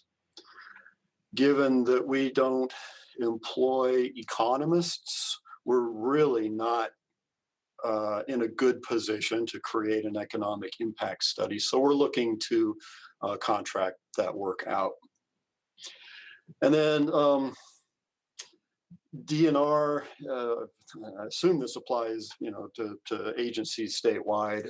They're going to be installing telematics devices in all of the fleet vehicles next fiscal year. And so included in this bill was a few $100s for us to install and maintain a device in the one vehicle that we have dedicated to us down in our Cedar City office. Hey, Mike? Yeah. Just going back to that 100,000 one time, just underscore, that'll be a pass through to another agency. I mean, you may have said that, but we'll hand that off to somebody that does economics. So I would put a little request out there. If you know of agencies within different universities within the state system that might be best capable of doing that. Chem Gardner Institute, Tom Holst. Yeah, I know. OLST. Yeah, we've been asked to look at other options as well. So if you have other suggestions, we'd love to hear them. Well, if you could find somebody private to do that, you could probably avoid the 37 or whatever % overhead you have dealing with the university. Yeah. Okay. If you have recommendations, please share. That's to the whole board. To the whole board. Thanks. Okay. And then Bill touched on this, what SB2 did not include, and that was our building block request. And because of the feeling that SB 133 was going to help us out, I just thought you might be interested to see. So our appropriations subcommittee passed along a prioritized list of general fund requests to the Executive Appropriations Committee. And on the one-time list, so this $125,000 split, that's what came out of the governor's budget recommendation of our $250,000 request. So the $125,000 one-time ended up being ranked number 49 out of 51 items on the list. And the $125,000 of ongoing funding ranked number 16 out of 18. So essentially, yeah, they just, they saw no reason to make these a priority if SB 133 was going to give us the funding we needed. In the end, didn't work out that way. SB 5, this makes adjustments to this year's budget and appropriates next fiscal year's base budget. It includes, as a similar bill last year did, $1 million of non-lapsing money to go towards a study of the Bonneville Salt Flats restoration project, improving the salt primarily for the racing community out there. As you may recall, 2 years ago, we were appropriated $5 million for this work, and it was contingent on a $45 million match from the federal government that we kind of thought was not going to happen, and it didn't. And so we still have this $1 million sitting in our budget. And I think, Bill, was it just last week that you met with BLM and DNR leadership? And so we're continuing to talk with folks about what can we do. We've developed a proposal. Any comments there, Bill? Yeah, the BLM has come up with $125,000. This could be an infrastructure project, not a BLM project. There's money for that, or will be. There will be, yeah. So we're not sure where, the racing people, they got a little testy in our last meeting saying they want something done, but they haven't really put up any money either. And so I'm not sure. Part of our proposal involved trying to understand the role of groundwater in salt crust growth, which would involve both UGS folks from groundwater and a professor up at the University of Utah who has done extensive research on some of the stuff out here. So it'd be a joint research project, but the other people that have said they bring money to the table haven't stepped up yet. Now, this latest 1 million didn't require a match, but we do got to get people on board. The good thing here is Intrepid, who's the operator, has been laying down salt for about 20 years. They're willing to do whatever we want out there and willing to help. We just got to get these different government agencies to agree to move forward. But we put forward our proposal, and we've put it out there. We just got to get others to jump in or at least say yay or nay. But we have put something forward. Okay, just a couple more slides and we'll be done. SB 133, we've already talked about that plenty, so we'll move on from there. Senate Concurrent Resolution 8, so this is not a bill, but just kind of a statement. We were asked to provide some input on the language for the resolution, which we did, and we appreciated the opportunity to do that. some of our input was incorporated, some was not. But I bring this resolution up just in case you see it. And there's lots of specific reference in the resolution to UGS data. But it's just basically a message to the feds, reminding them about, land management decisions on public lands in Utah, requirements for the BLM to manage things for multiple uses and values. Utah is a sovereign state, et cetera, et cetera. So if I can jump in to that end, the Secretary Deb Hylland, or Hylland, however you say her last name, was here in the state last week, visiting with the governor and visited a number of our resources out there. They started in Moab. I think they're actually in Vernal, then they went down to Bluff or Blandy, visited Age of Cedar. So the Secretary's been out here. She's listened to the states. They're aware of all this stuff here. I'm not sure it will change much, but at least we've tried to develop relationships, at least with the people that are making decisions. Thanks.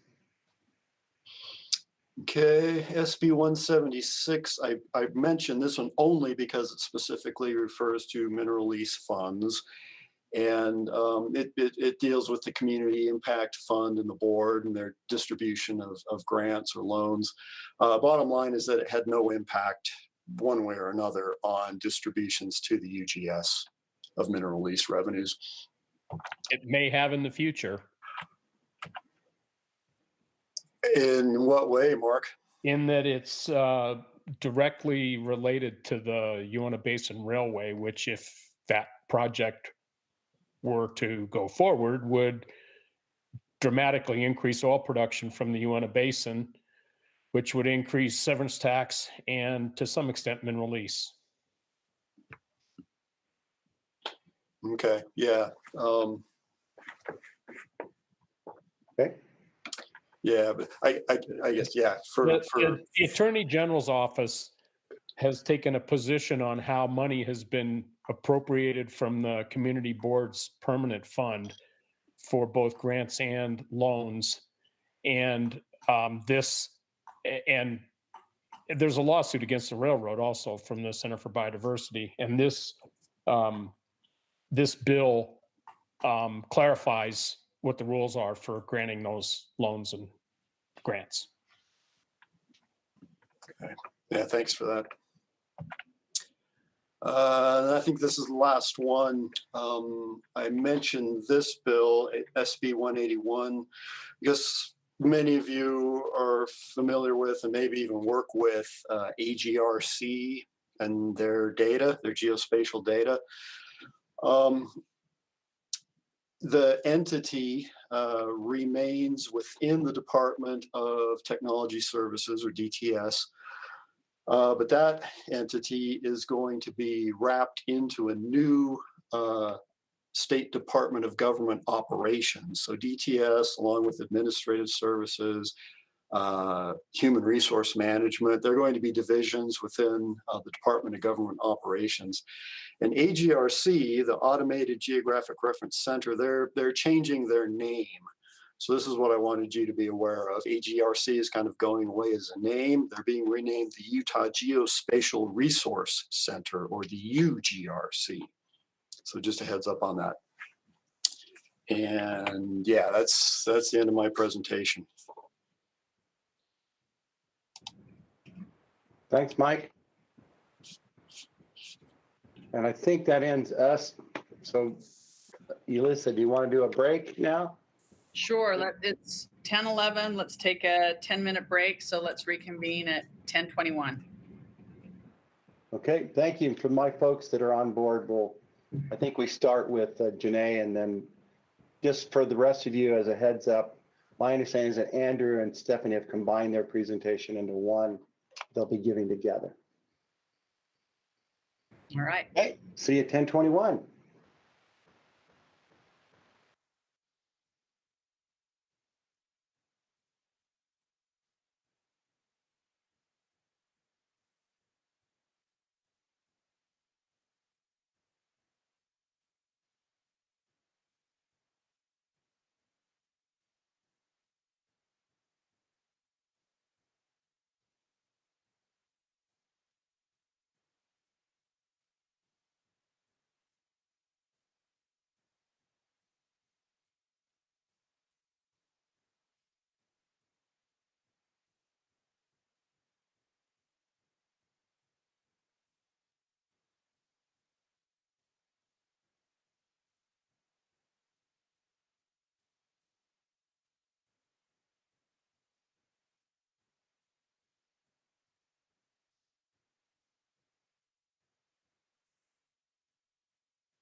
Bill, are we ready to reconvene?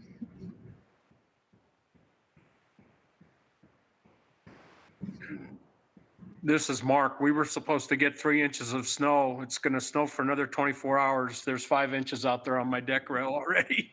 I saw that behind you. It's crazy. We need it though. We do. Janae will be glad to see that water. Yeah. Yeah, I'm back. Sorry, our one of our new employees, Eugene Szymanski, who's been working.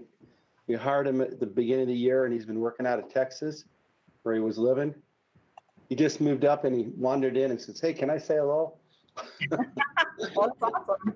I've seen him in person. I've seen him in the flesh. That's exciting. We hired Catherine. I had only met her online. I saw who I thought was her a couple weeks ago walking through our parking lot. She had a mask on, so I stopped my car and backed up, and she thought, "Who's chasing me?" I'm sure. And I said, "Are you Catherine?" She said, "Yes." It's nice to meet him in person. I got to do the same with Claire last night in the office. So anyway, yeah, welcome back. So I think are you planning to go first still, Janae? Is that okay? Yep, that's perfectly fine. That's funny. I just got an email from Shane Stroud, that's our Attorney General, right, about a memo from Ruby's Inn. I haven't even read it. Perhaps I shouldn't, so I'm not distracted. Don't read it. Well, Janae, this is Janae. She's a senior scientist in the groundwater group and has been, I don't know how many years. 25. So, yeah. Outstanding, Janae. So she's going to talk to us about Bryce Canyon. I've generically called it Bryce Canyon Water Quality Study. She may have a better title. So I'll turn it over to Janae. Okay. Okay. Can you guys see that? Yes? Yes. Okay, thank you. All right, I'm going to try to be brief as I can because we're super busy and we're trying to get this manuscript out because I just got a memo from Ruby's Inn and the lawyers, and they want this done. So do I. Okay, so this is a view of water of Tropic Ditch. Tropic Ditch plays a kind of a big role in the study area. Tropic Ditch diverts water from the East Fork of the Sevier River, and this flows through like the Mossy Cave area, if you guys have been there. I've been working with Trevor the past 2.5 years, doing the field work and acquiring the data, and Hugh has helped with some of the geology and the hydro work, and Nathan has produced our great maps, and Christian has done a little bit of the geophysics on ground with Will helping him out. Our objectives initially from the Division of Water Rights were to do a hydrogeologic study, mostly to determine a groundwater surface water connection of the water wells and the springs, and then of East Fork of the Sevier River and the Tropic Ditch. And then the Park Service is especially still interested in looking at the effects on their springs within the park from any future development in the valley. And because I was at an on-site wastewater conference in, I think, January of 2019, and I've worked with DEQ staff a lot on so many septic tank density analysis and classification maps. They said, "Hey, Janae, we've heard that you're working in the Bryce area, and we have all these large-scale underground wastewater developments that are planning on going in. Could you expand your study and collect some nitrate samples to do a septic tank density analysis for us?" And so we've completed that, and it's a contract deliverable that I will be delivering later on today with Bill and Mike's approval. And then because we had the water quality information to make a classification map, which is based on the Utah Water Quality Board scheme of TDS, total dissolved solids concentration, and that they had heard that the area had pristine water quality, meaning that most of the water in the valley fill was less than 500 milligrams per liter TDS, that they could deem this area as a pristine aquifer, which was beneficial for their planning purposes as well. And then we've got the May 2021 survey notes article that's leading that's coming out as well. So our initial study focused on characterizing the hydrogeology to make a TDS map. We also looked at isotopes, stable isotopes, oxygen and deuterium for all of the sites that we collected. And then a subset of wells, we looked at carbon and tritium. We took groundwater level measurements during 2018, 2019, and 2020, both in the autumn and in the spring, to understand the flow system and to make potentiometric surface maps. And then we did a bunch of seepage runs where we took discharge measurements of the East Fork of the Sevier River, as well as any springs and tributaries entering into the system, and also focusing on Tropic Ditch. And again, for water rights, they want us to determine a groundwater surface water connection. So here's the study area. And when people think of Bryce, they think of the photo on the left, right? But this is what it looks like in a plan view. And you guys can see there's not a whole lot of development. It's not like Moab, or it's not like Zion, where you've got all these areas where there's, you know, tons of hotels, not yet. So this is how it looks now. It's pretty non-developed, and we're on the Penobscot Plateau. And this is a screenshot from the Division of Water Rights. So here you've got Bryce Canyon City, where you've got Ruby's in, and here are their septic systems. So they're not on septic tanks; they're on sewer lagoons. Same with the Park Service. The Park Service headquarters and development is here, and here are their sewer lagoons. But the rest of the smaller homes and all of the development is focused along the Highway 12 corridor. Now, this is all within the Penobscot Plateau. Here's Bryce Canyon, the pink cliffs that you see, the community of Tropic over here. It looks like this is all salty material, but based on the water quality, yeah, this isn't saline in any way, because that would show up in the water quality. And the water quality is just, 300 milligrams per liter is the background concentration for TDS. This is the Sevier Plateau, and up towards the northeastern boundary of the study area, it's the Escalante Mountains. Now the Sevier Fork, it starts the headwaters down here just south of the photo here, and here's Tropic Reservoir, and it's kind of regulated and released during the irrigation system. So the East Fork flows from Tropic Reservoir, okay, and it flows towards the northeast until it reaches about here. This is the East Canyon coming in from the Park Service, where they have all their water well supply in this drainage here. As soon as it hits here, from April to October, the Tropic Ditch is diverted underground, and it roughly flows in this area, right, until it sees the sunlight.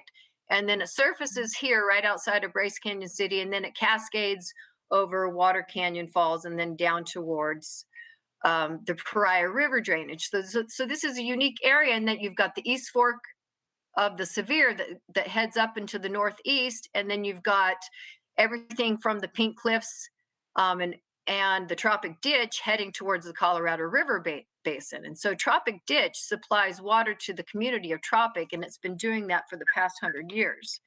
This is another screenshot from Water Rights. This is where most of the development is. Here's the Ruby's in community. These water rights are all paper water rights. There are no water wells in this area. These are the water wells, 3 water wells that serve Ruby's Inn and the community of Bryce. Most of these are all paper water rights, much to my chagrin. We thought that we would be lush with all of these wells to go out and sample, but they're very few and far between. In fact, there's only about 35 total wells in the area. Here's the airport well. This is a well that had our highest nitrate concentration of about 1 milligram per liter. Everything else is either non-detectable, but I'll get to that in a minute. So these are all paper water rights. There's one well here that supplies a museum and a hotel, and there's another well that was just drilled by Laughlin. You guys know him because he was on the board last summer for future development, and there's another well that exists up here that was currently drilled, but the rest of these simply don't exist. They're all paper water rights, and it's under litigation. These do exist. They're homes that are that are second homes. And these don't exist as well. These are a few monitoring wells that Ruby's Inn has, and this is an NWIS well that's on the USGS database. Okay, again, this is just before our study set out, we thought we had all these water wells to go and visit. These were our initial bounds of the study area in purple. We had to expand that area because there simply weren't enough wells to sample. What I want you to know from this site here is the springs that are shown that have water rights. There's a lot more springs out there that don't have water rights that we will able to incorporate into our study. And this is shown here. So these are all the sites that we have sampled. Again, here's Bryce, the park. The squares represent surface water samples that we sampled, and then the blue represents the actual wells that we went to and took water quality and water level measurements. And there's a lot more spring information out there that's not on the Division of Water Rights. The valley fill, it's not very thick. It's about 100 to 150 feet in some places. And what Christian found in from his geophysics is that the thickest areas are up in and around here. This is Emery's Valley, and it's up to 200 feet thick here, but the rest of it's all pretty much 100 feet, 150 feet at the most. And then it goes into the Cretaceous sandstone. Again, the drainages are the East Fork that go out this way, and then you got water draining into the Colorado River drainage. A little bit of geology here. Most of the yellow here is the valley fill material. The orange on here represents the Claron Formation, the white and pink cliffs. The pink colored here represents the Severe Plateau, the stuff that was mapped by Bob Beek and others, part of that mark against slide sort of stuff, that study that he did. And then the greens are the Cretaceous sandstones, mostly to the east, but you also find them as outcrops within the valley. You can see it's riddled with thrust faults and then the Ponsegant normal fault. And then you have a lot of Cretaceous sandstone over here. And then some of the wells that we have, at least 4, are completed in sandstone bedrock.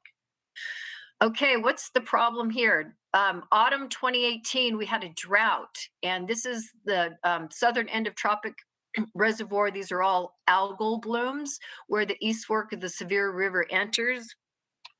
2019, we had a huge precipitation event, huge, and this is the same area, it's just a different vantage. You can see there are now islands in the reservoir. So we had so much snowfall and precip that year. Some of the locals said some of the snowbanks were up to 5 feet tall during that year. And the wells reflect that. The alluvial wells show, in some cases, up to 10 feet increases from our 2018 measurement. In other wells, it's 4 to 5 feet increase right after this precipitation event in the alluvial wells. In the bedrock wells, you don't see much of a change after the snowfall. 2020 was kind of a normal year, or normal in today's speak. Another challenge we've got in the area, again, the development is mostly along Highway 12 corridor, are these large underground wastewater disposal systems. Excuse me, the blue smaller dots on here are the septic systems in the area, which we use to do our septic tank density study. But the big red blocks on here are the existing underground disposal systems, and the triangles represent those that have already been approved by DEQ that we incorporated into our septic tank density study. These are some of the wells that we've sampled. When people think of Bryce, they think of the beautiful cliffs, but sometimes we're wading around in these schmaggy waters. This is one of the many Sitla wells that are solar paneled, and this is one of our bedrock wells up on Johnson's Bench. And then some of the springs present a challenge. This is an NWIS site, USGS site, so this was more easily measured than some of the rest. This is within the Claron Formation within the park, and it trickles out, and you can actually get a little flow that you can measure. But this is a spring. It's more of a diffuse seep on the eastern side of the park that it's not very measurable. It's not measurable. It goes and kind of seeps into this big wet meadow, and then it doesn't really flow into any sort of regime. So it was pretty much a challenge to get any kind of idea of flow from these that charge towards the Pariah River drainage. Okay, so I'm going to show you what we have done because I'm going before the Water Quality Board April 28th. We have produced the groundwater quality classification map. And again, it just kind of apes what we've done before. We've determined the water quality. And for a classification, you need TDS information, you need other constituents, anion, cations, and because we had the nutrients collected for the nitrate study, that helped to augment that and helped us to produce the classification map. And then also required is a potential contaminant inventory, which Trevor went down and went on every single road in the area and did a windshield survey. So again, this is just kind of redundant. What it also must show is groundwater flow direction, which we got from our potentiometric surface maps. This is the groundwater quality classification scheme based on TDS and their beneficial use. Again, ours is all considered pristine because most of the samples in the valley fill alluvium are below 500 milligrams per liter. 2 of our wells, let's see, shown here, these 2 right here shown in red are just slightly above 500 milligrams per liter. Actually, this one's been sampled 3 times, and once it was 700 milligrams per liter in the bedrock well. But because we don't classify bedrock wells, only alluvial wells, it's not considered as part of the classification. But we do show all of the samples or all of the data that we collected. But you can see in here that there's a large amount of wells that are well below 250 milligrams per liter. So it is indeed considered a pristine aquifer, and that's what this map reflects. And this is what will go before the Water Quality Board. Again, what's needed to show on this are just the all of the wells that exist in the valley. Actually, the next slide shows that, but this is the TDS map, with the exception of those 2 wells shown here in the starred area. Okay, and then from the TDS map, we generate the classification map and the direction of groundwater flow that we got from our potentiometric surface maps going out towards Black Canyon and eventually towards, well, Delta, Utah. And then finally, Trevor went out and conducted the potential contaminant inventory, meaning he mapped out things like mines or gas station or laundromats and things like that. And also septic tanks are included on this map. And well, corrals, but there are not a lot of corrals. There's not a lot of ag development like you see in most other rural communities in Utah. And then this is the resulting contaminant inventory map that Trevor put out that goes before the Water Quality Board as well. Okay, kind of switching gears for the septic tank density. This is what we came up with. We only looked at the areas where there was development, of course, where there's septic tank systems shown in the dots. And Trevor broke these down into 3 different domains. The Emery Valley domain, Upper Johns Valley domain has no septic tanks, as you can see, and Upper Johns Valley. And these are the transects, the cross sections that he looked at through which groundwater flows to estimate flow going through these certain segments of the valley. Kind of a different study area for us. What we used a mass balance approach to come up with our recommendations by looking at the acreage of each domains. We looked at the groundwater available for mixing based on aquifer tests from drinking water source protection plans. In the past, we've gone and done our own aquifer test, but because this material was already available for us, we didn't want to reinvent the wheel. So that allowed us to get the flux or the amount of water flowing through. And then, of course, we had the nitrate samples from what we collected to get a background nitrate concentration for the valley, and it's about 0.35 milligrams per liter. The current number of septic tanks, and we worked with Garfield County Planter and also the Southwestern Health Department to help us come up with that number. And then we took the nitrogen loading from septic tank systems based on the literature and also from the local population from the census. And then this is the equation that we use to get the volume of discharge flowing through those different transects. And then something that we've been using back since the early 90s when I started doing these studies is you use this equation from Hansen, Allen, and Luce. You take the background nitrogen mass, that's the background nitrate concentration, and you add the new nitrogen mass from the septic tanks that are projected. And then you divide that by the volume of discharge through, well, in our case, not the aquifer, but through that transect, plus the amount of wastewater coming through those septic tank systems, and you plug it into that equation. And here's the graph that we generate from that. Nitrate concentration shown here on the y-axis, and on the x-axis are the number of septic tanks. This is just for the Emory Valley subdomain. Here's our existing conditions where our density is 311 acres per system, with a little over 25 existing systems. And what we've done for other studies is allowed a 1 milligram per liter degradation level, and that's what this line represents. Oops, sorry about that.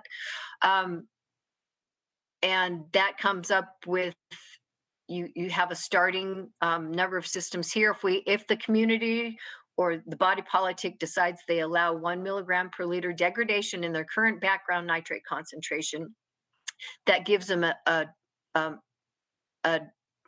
acres per system of 133 acres per system. If they were to allow 5 milligrams per liter degradation level, that would allow them to have 41 acres per system, so more development per system. Now, Trevor's gone and broke this down.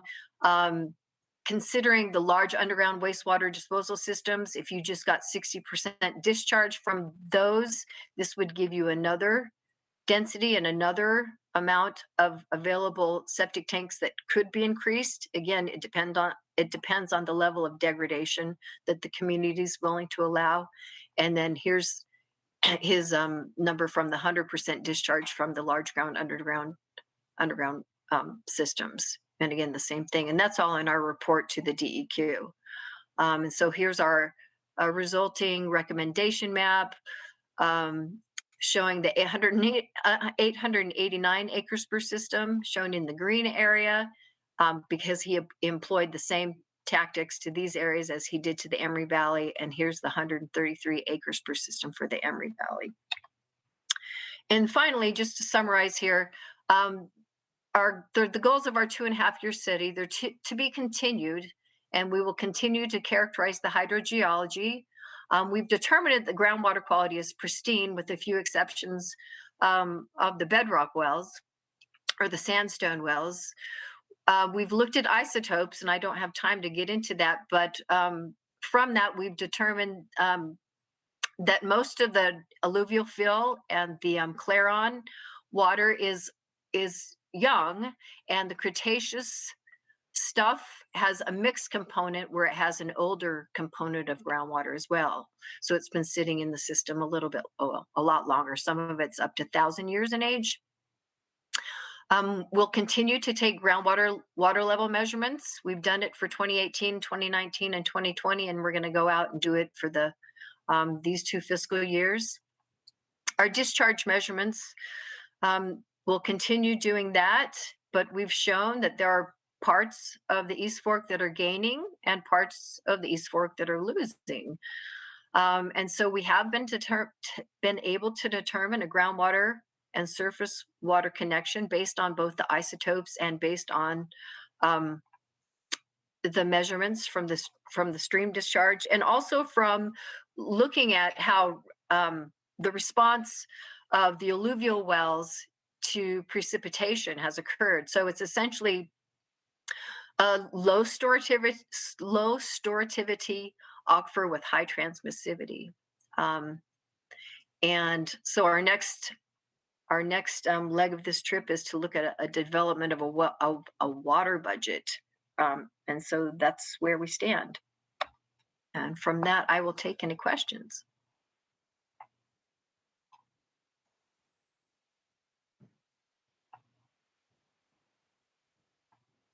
Any questions for Janae? This is a hot topic, which is why we brought it for the board, at least in this part of the state. Yeah, thanks for that report. That was really, it was very well well demonstrated. What is the, when you kept referring to this Ruby's Inn, is that what you were talking about at the beginning, Bill, when you said that it was a gamma request? Okay. Yes. Yeah, there are people that want to develop. There are people that want to kind of, I think, keep things. And there's certainly people that want to know how to better regulate, how do we manage? Mhm. And again, the basis for all that is good scientific information, which is what Janae and Trevor have developed here. Yep. Okay. Thank you. Glad we have it. Thanks, you guys. Thanks for sharing. So Andrew and Stephanie, I'm not sure how you're tag teaming this and who's sharing. I'll turn it over to the two of you. Andrew leads our industrial minerals group, including critical minerals, and Stephanie is the guru on critical minerals. So let's see, I'm going to go ahead and present. There's Stephanie. Can you all hear me? We can hear you. Okay, Yes. great. You've been on a bit of a lecture circuit. Yeah, A lot of people have been interested in these two topics. Again, why we brought it before the board today, because there's a lot of interest and curiosity as to what can be done and how do we move forward. So are you guys seeing the full presentation there? And not the... Looks good. Okay, super. So I'm going to start us off. I'm the industrial minerals guy, and Stephanie covers metals, and that's kind of how we're going to tag team this presentation. And I'm going to give Stephanie a little break by starting us off, because she, as Bill mentioned, she's been pretty busy talking critical minerals with several groups. We both talked with the Doggin board a couple weeks ago, and then Stephanie presented to the University of Utah last week, and I spent some time with some great Salt Lake stakeholders talking critical minerals last week. And then right after this presentation, Stephanie's going to be talking with OED about critical minerals. So people are interested. So we're only going to be able to kind of scratch the surface. So I want to point you to a couple of publications, and one is our Critical Minerals of Utah that Stephanie and I wrote last year, and just kudos to Stephanie. She was able to secure funding from the USGS to write that, and did a lot of the heavy lifting for that report, and really turned out well, and it's been super useful in the last 6 months or so.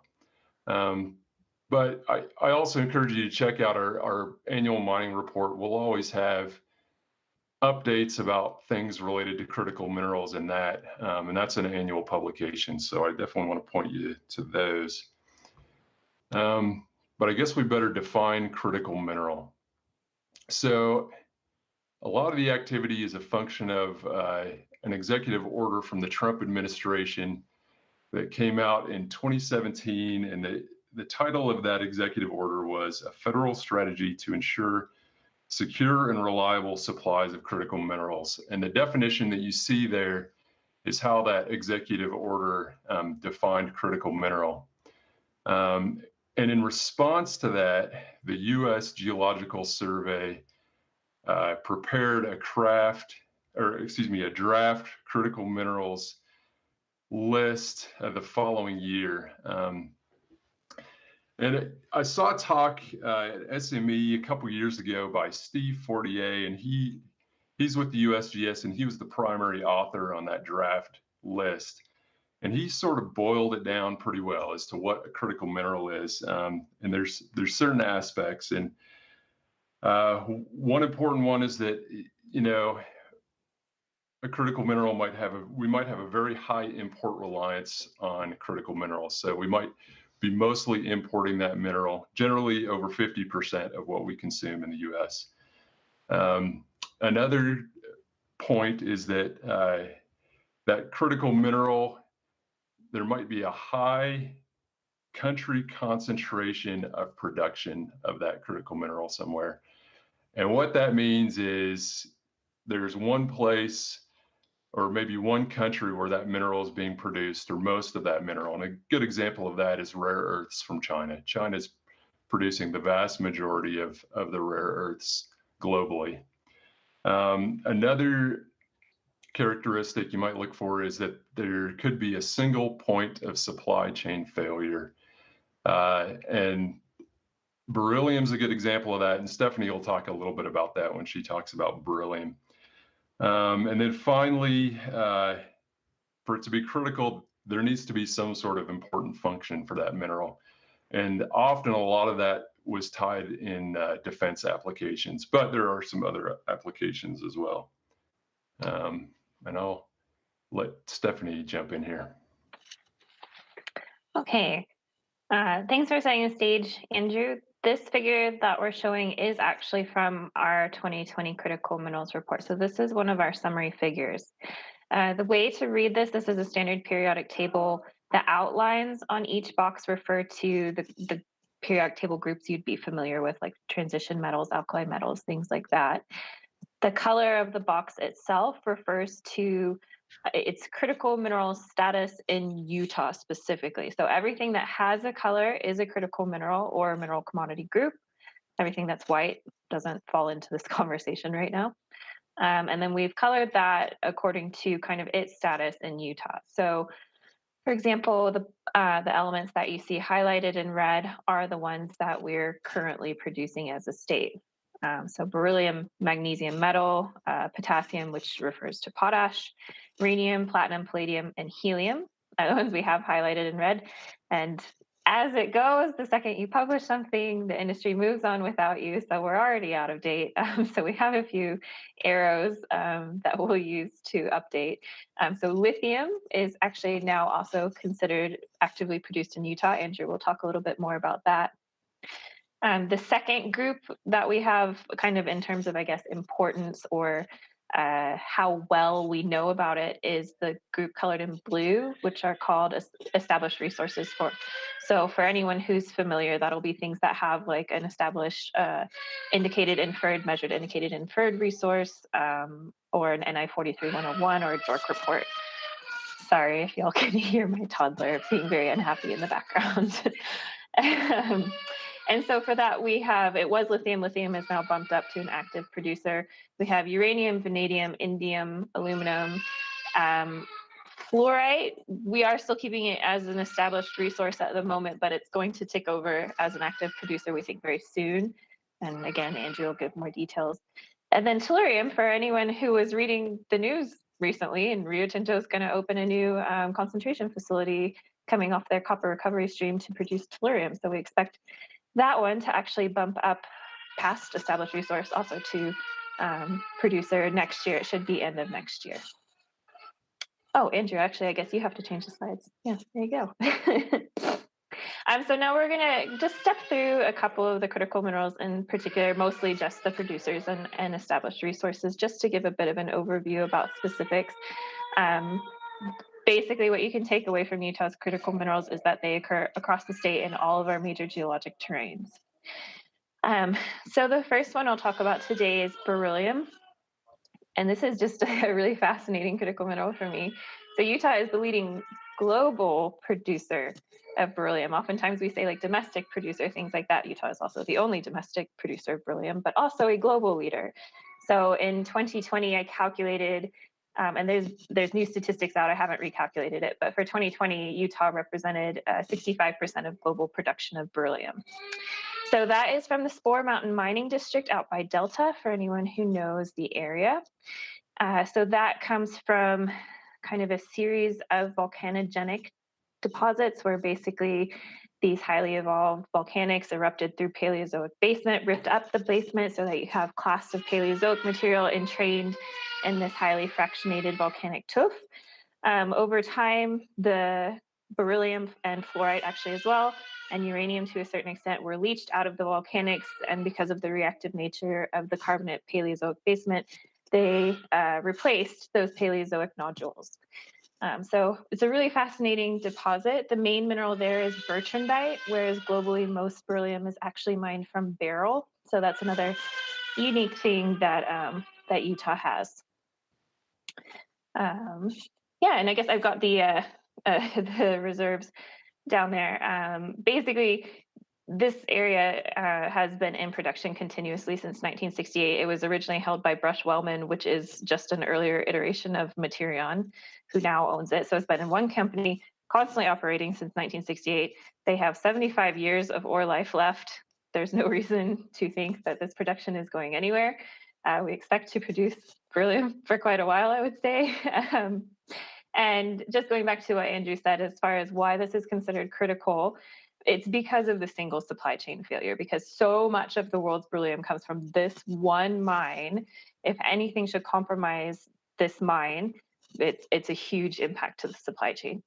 And beryllium is really, because it's such a light metal, it's very important for aerospace and defense applications. So everything from NASA, the James Webb Telescope, to fuselages for airplanes and things like that.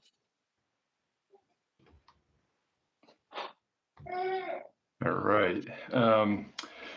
So Utah does produce a little bit of helium.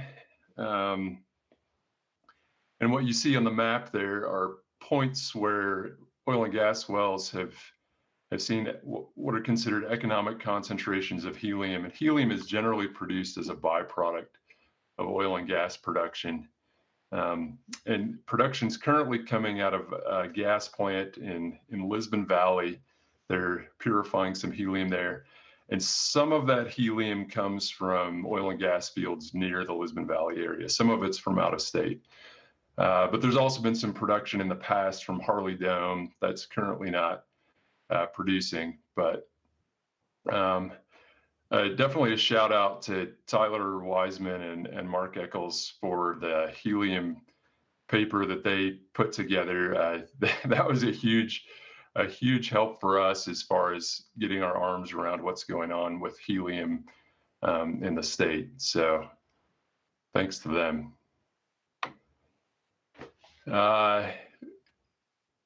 We are producing lithium now. Stephanie mentioned that we had to, that's a new update for Utah. And US Magnesium is producing a little bit of lithium. They just started in 2020 and I had a phone conversation a couple of weeks ago, and they've actually sold some of that product. So what you're seeing on the map here is areas of potential lithium brine, and pretty much all the interest in lithium has been in brine deposits. The thing about our brine deposits is they generally, they do have anomalous lithium, but they're generally a little lower than what's considered economic as far as concentrations. And we have kind of the added problem that we have high magnesium in most of our brines, and it's pretty expensive to separate magnesium and lithium. That's really where US Magnesium kind of is a step ahead of everyone else, because in their process to produce magnesium, they're separating the lithium and the magnesium. So it's kind of a natural fit for them to produce lithium. And then on to magnesium. So Utah is the only producer of magnesium metal in the US, and really the criticality is tied with magnesium metal and not so much magnesium per se. The focus in Utah for magnesium, again, is around brines, and those are the pink areas that you see there. But dolomite could also be a future source of magnesium metal. There are a couple of states looking at starting to produce magnesium metal from dolomite. And that's been done in the past. And, you know, we do have a lot of high magnesium dolomite in the state, so it could be a potential source in the future. And we also like to kind of link US Magnesium a little bit with production of titanium sponge, because magnesium metal is an important component in producing titanium sponge. And there's actually a plant that's adjacent to US Magnesium that produced titanium sponge for a little while, and then the prices kind of went down, and so it's currently mothballed, but it could get back up and running if the price point gets to a reasonable point. So potash. So Utah is one of only 2 producing potash states, and Utah is pretty unique in that we're the only producer of sort of high value potash in the form of potassium sulfate. We do produce a little bit of potassium chloride as well, which is sort of the garden variety potash. We produce at 3 locations. And Utah is also unique in that there's sort of 3 different deposit types for potash. We have brines, we have evaporites like you find down in the Paradox Basin, and then we also have alunite. And I'll talk a little bit more about alunite a couple slides later. But beyond our producers, we've had in the last decade explorers looking at all these different deposit types. We've had folks in the Paradox Basin, people looking at brines, like say in Pilot Valley. Severe Lake is the one that's probably gotten the closest to development. And that's a brine resource there where they've looked at producing potassium sulfate, but they've kind of hit the wall with raising capital to kind of push that forward. They've got all their permits in place, but have kind of stalled out at this point. So it'll be interesting to see where that goes.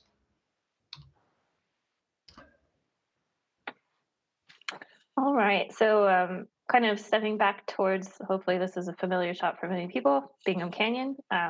We kind of differentiate sometimes between things that are primarily produced. So what the things that Andrew has just been talking about, those are all primary commodities, with the exception of lithium. Lithium would be called a byproduct commodity. So in this case, when I'm talking about Bingham Canyon, their primaries tend to be, well, obviously copper, molybdenum, gold and silver. I consider them primaries, but some people might consider them byproducts. But certainly the set that I'm going to talk about, platinum, palladium, rhenium, and tellurium, are all byproduct production. They wouldn't be able to support economic production on their own. So all of these are extracted at different points in the copper and precious metal refinery processes. So firstly, rhenium. Rhenium is kind of twofold when it comes to Bingham Canyon. So as we know, Bingham Canyon produces a lot of molybdenite, and molybdenite tends to be enriched in rhenium.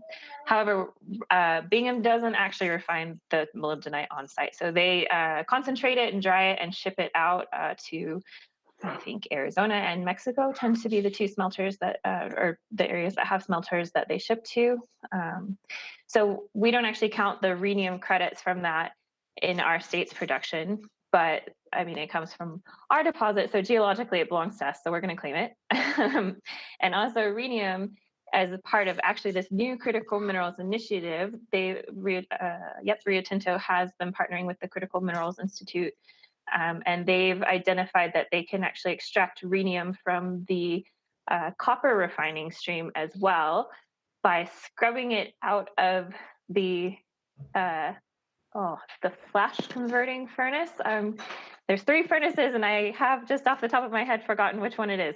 But basically, they can extract it from some of the waste in the copper refining stream, and that is a new source of rhenium. It's a little ambiguous as to whether that is online yet or not, but I think they were estimating they could extract up to 2,000 tons per year using that method.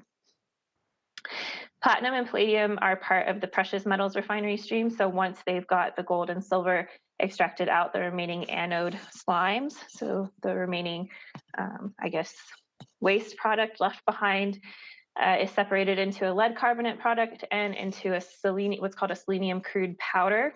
And within that selenium crude powder, the platinum and palladium are concentrated. So we don't refine them as far as we do with gold, or they don't refine it as far as they do with gold and silver. So gold and silver are refined to final product, whereas platinum and palladium are concentrated, but not refined into the actual metal bar. So that'll be that. Tellurium, I have to say, I don't actually know a whole lot yet because I saw the news at the same time as everyone else would have. So it's coming off of the copper refinery stream. So I think it's before anything goes into the precious metals refinery. And basically what they announced is they're going to spend $2.9 million to develop a tellurium concentration facility off of the copper refinery, and that it is anticipated to be up and running by the end of next year. And hopefully whenever I speak to you again, I'll have some more details about that. And that's it for me. Yeah. So that kind of brings us out of what's being produced into resources that have been defined.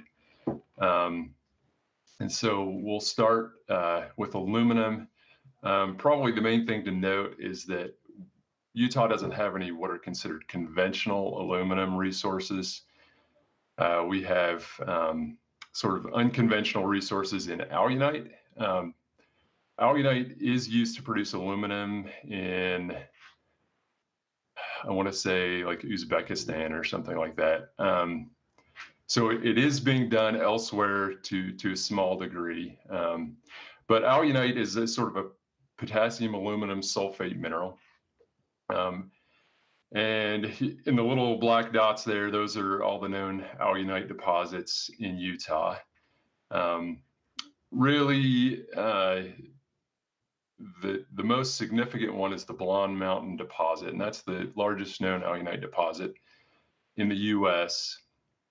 And it's been defined a couple of different times. It was defined back in the 1970s by a company called Earth Sciences, and then in the last decade, it's been redefined by a company that's changed its name a couple times. I think right now it's Superior Potash. And so their real main product was going to be potassium sulfate. But they also defined sort of, an aluminum resource at the same time as they were defining the potash resource. But again, that project has kind of seems to have gone dormant at this point, and we'll see if anything happens in the near future with that. The other deposits aren't quite as significant, but potentially, if Blonde Mountain gets off the ground, those could be future feedstock for that mine if it goes into production at some point. Fluorspar. So you can see the scattered known fluorspar deposits and occurrences across the state. Most of those are pretty insignificant, with the exception of Spore Mountain. That's where we've had most of the production in the past, particularly from the Lost Sheep mine. And a company called Ares Strategic Minerals is currently sort of redefining that deposit at the Lost Sheep, but also they're looking a little farther afield around that mine too. And so they're defining a resource, and it seems like they've expanded that resource fairly significantly. And I get the impression that they're probably going to go into production this year. If they do that, this will be the major fluorspar producer in the U.S. There is a small quarry back east that produces a little bit of byproduct fluorspar, but almost not enough to even mention. So if Ares gets off the ground, Utah will be the major producer of fluorspar in the U.S.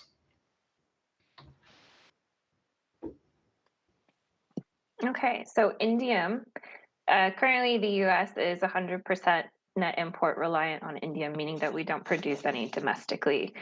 This deposit here in Western Geogga County, the West Desert deposit, is actually the only established resource for indium in the United States. So it's not in production. It's, again, what we consider an established resource. It has an NI 43-101 from 2014, so a relatively modern resource. This is a copper, hold on, what order did they say it? Yeah, copper, zinc, indium, skarn. So it's kind of a unique, interesting type of deposit. The indium is sitting in the sphalerite of this deposit, up to, I think, 9% of the sphalerite crystal by weight percent. So really significant and geologically very fascinating. this this deposit is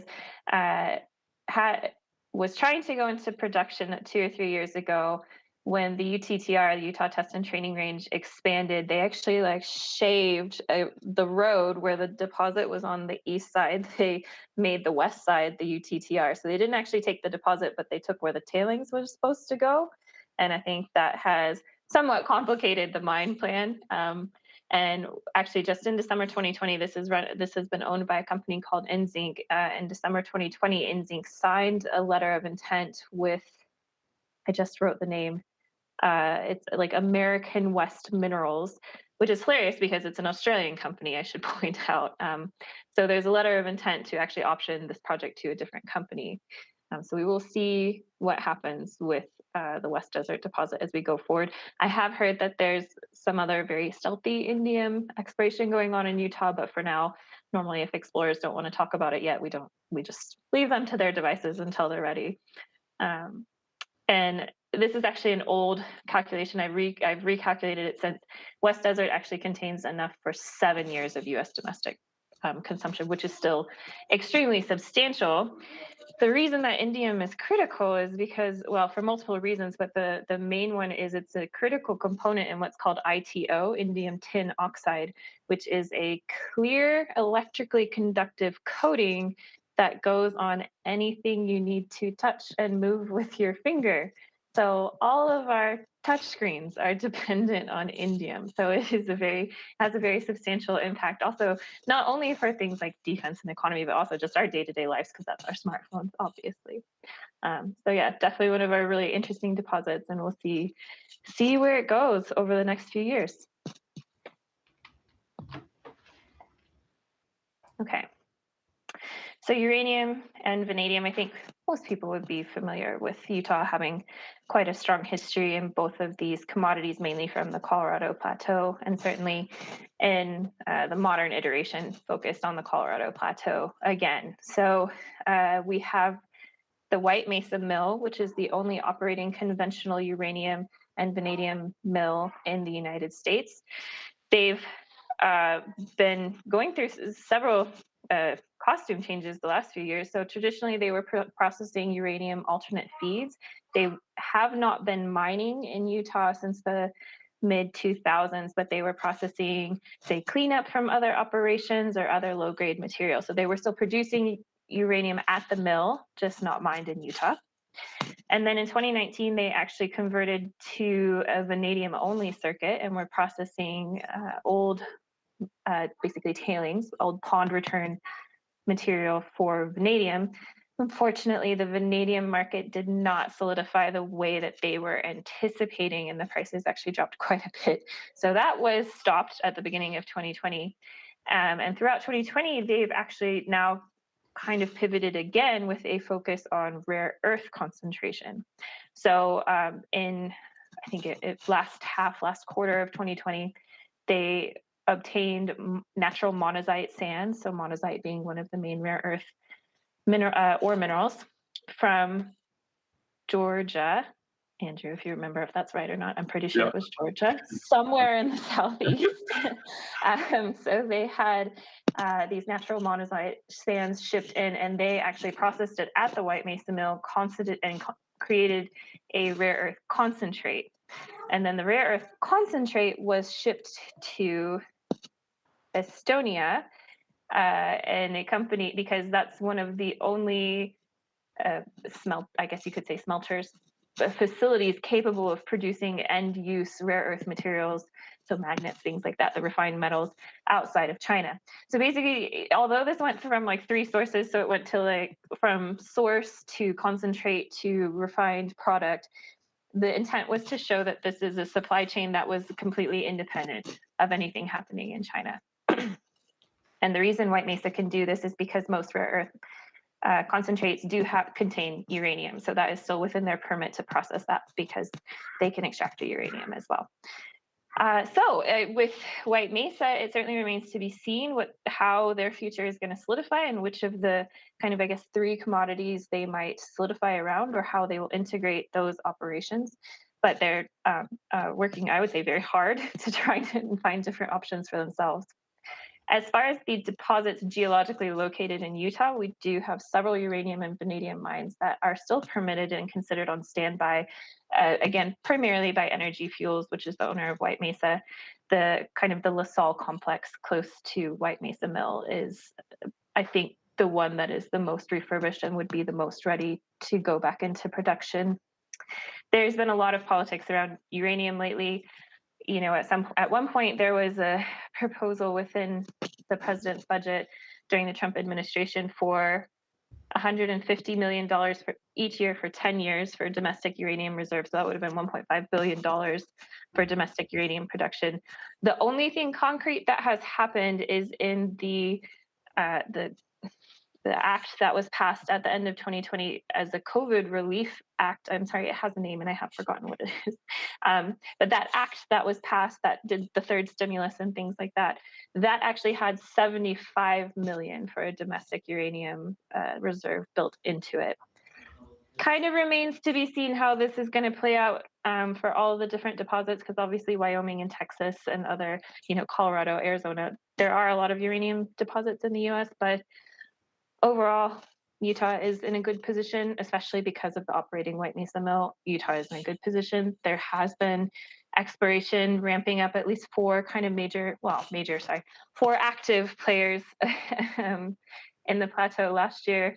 And, you know, as to whether they say they're exploring for uranium or vanadium depends on the commodity price of them. So sometimes they're totally out there just for vanadium exploration, and sometimes they're totally out there just for uranium exploration. But overall, because of the close geological relationship between these two commodities, you're exploring for both.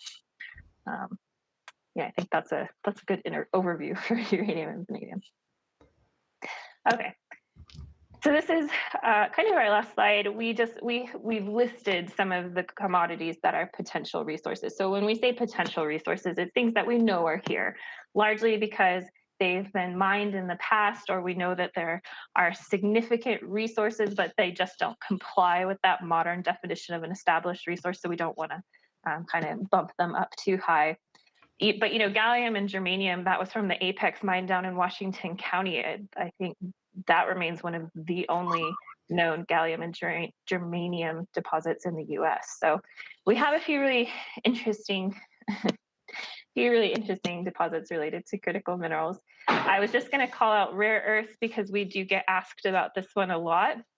Overall, I probably wouldn't rank Utah super highly for rare earth targets. That said, one, we do have the White Mesa Mill, which is positioning itself as having the ability to concentrate rare earth ore, so that can obviously help the economics of any project nearby. And additionally, there is one company called AMP. I'm not sure if it's AMP or AMP, but AMP Utah, they currently have taken out BLM and Sitla claims kind of in Snake Valley, east of the Deep Creeks, east of the Ibapa Pluton, and they are looking at the rare earth potential in Bonneville shoreline gravels. And this has been identified previously. They were explored for uranium and thorium and identified as having elevated rare earth values. But one of the problems identified with that type of deposit previously is it's very thin. So large aerial extent, but very thin deposit. So that's the only active rare earth exploration that I know of. Other than that, yes, thanks, Andrew. Is that the right area? Yes, that's it, exactly. And there's known elevated concentrations of rare earths in other deposits. So, for example, Spore Mountain, I think the USGS is actually working with Materion to evaluate the potential of byproduct production of rare earths from their tailings. Again, so that'll be byproduct production. And, you know, little tiny bits are known around Little Green Monster. Scandium is associated with that as well. But again, nothing that I would say there are stronger targets in other areas of the US. So I'm not sure how this will play out for Utah. We'll see how that one goes. And I'll be happy to give updates at any time. Hey, Stephanie. Mm-hmm. Quick question. Correct me if I'm wrong here. Easy for me to be wrong here. There is some DOE money that I know the University of Utah, and we participated in a proposal to try and extract rare earths out of mine tailings. Is that correct? So that's the Carbon Ore Department of Energy grant that's being headed by several PIs at the University of Utah, both in the mining engineering department and in the geology department. We are a participant, significant participant in the geology side of that. That is angled towards coal ash, so coal tailings, and also from any other carbon or fossil fuel based product. So it also does, or I can't remember if the final iteration is going to take into consideration things like gilsonite and produced water. We recommended those. I don't know that they made the cut or not, but that, yeah, so that is, again, I probably wouldn't call it I guess it would be considered byproduct production if it was from the coal waste directly. Yep. Okay, thank you. That is more research stage right now rather than so research instead of resource, if that makes any sense. True. Yeah. Okay. Thanks.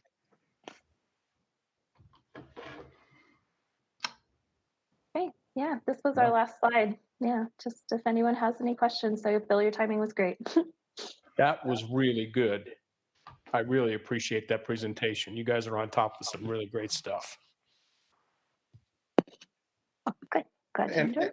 And as we mentioned earlier, this is a very timely topic with a lot of interest across, from state entities and governmental agencies. If you looked at Governor Cox's 1,000-day plan, stuff like this is part of it because it impacts rural Utah and his rural matters objectives. Any other questions for Stephanie and Andrew?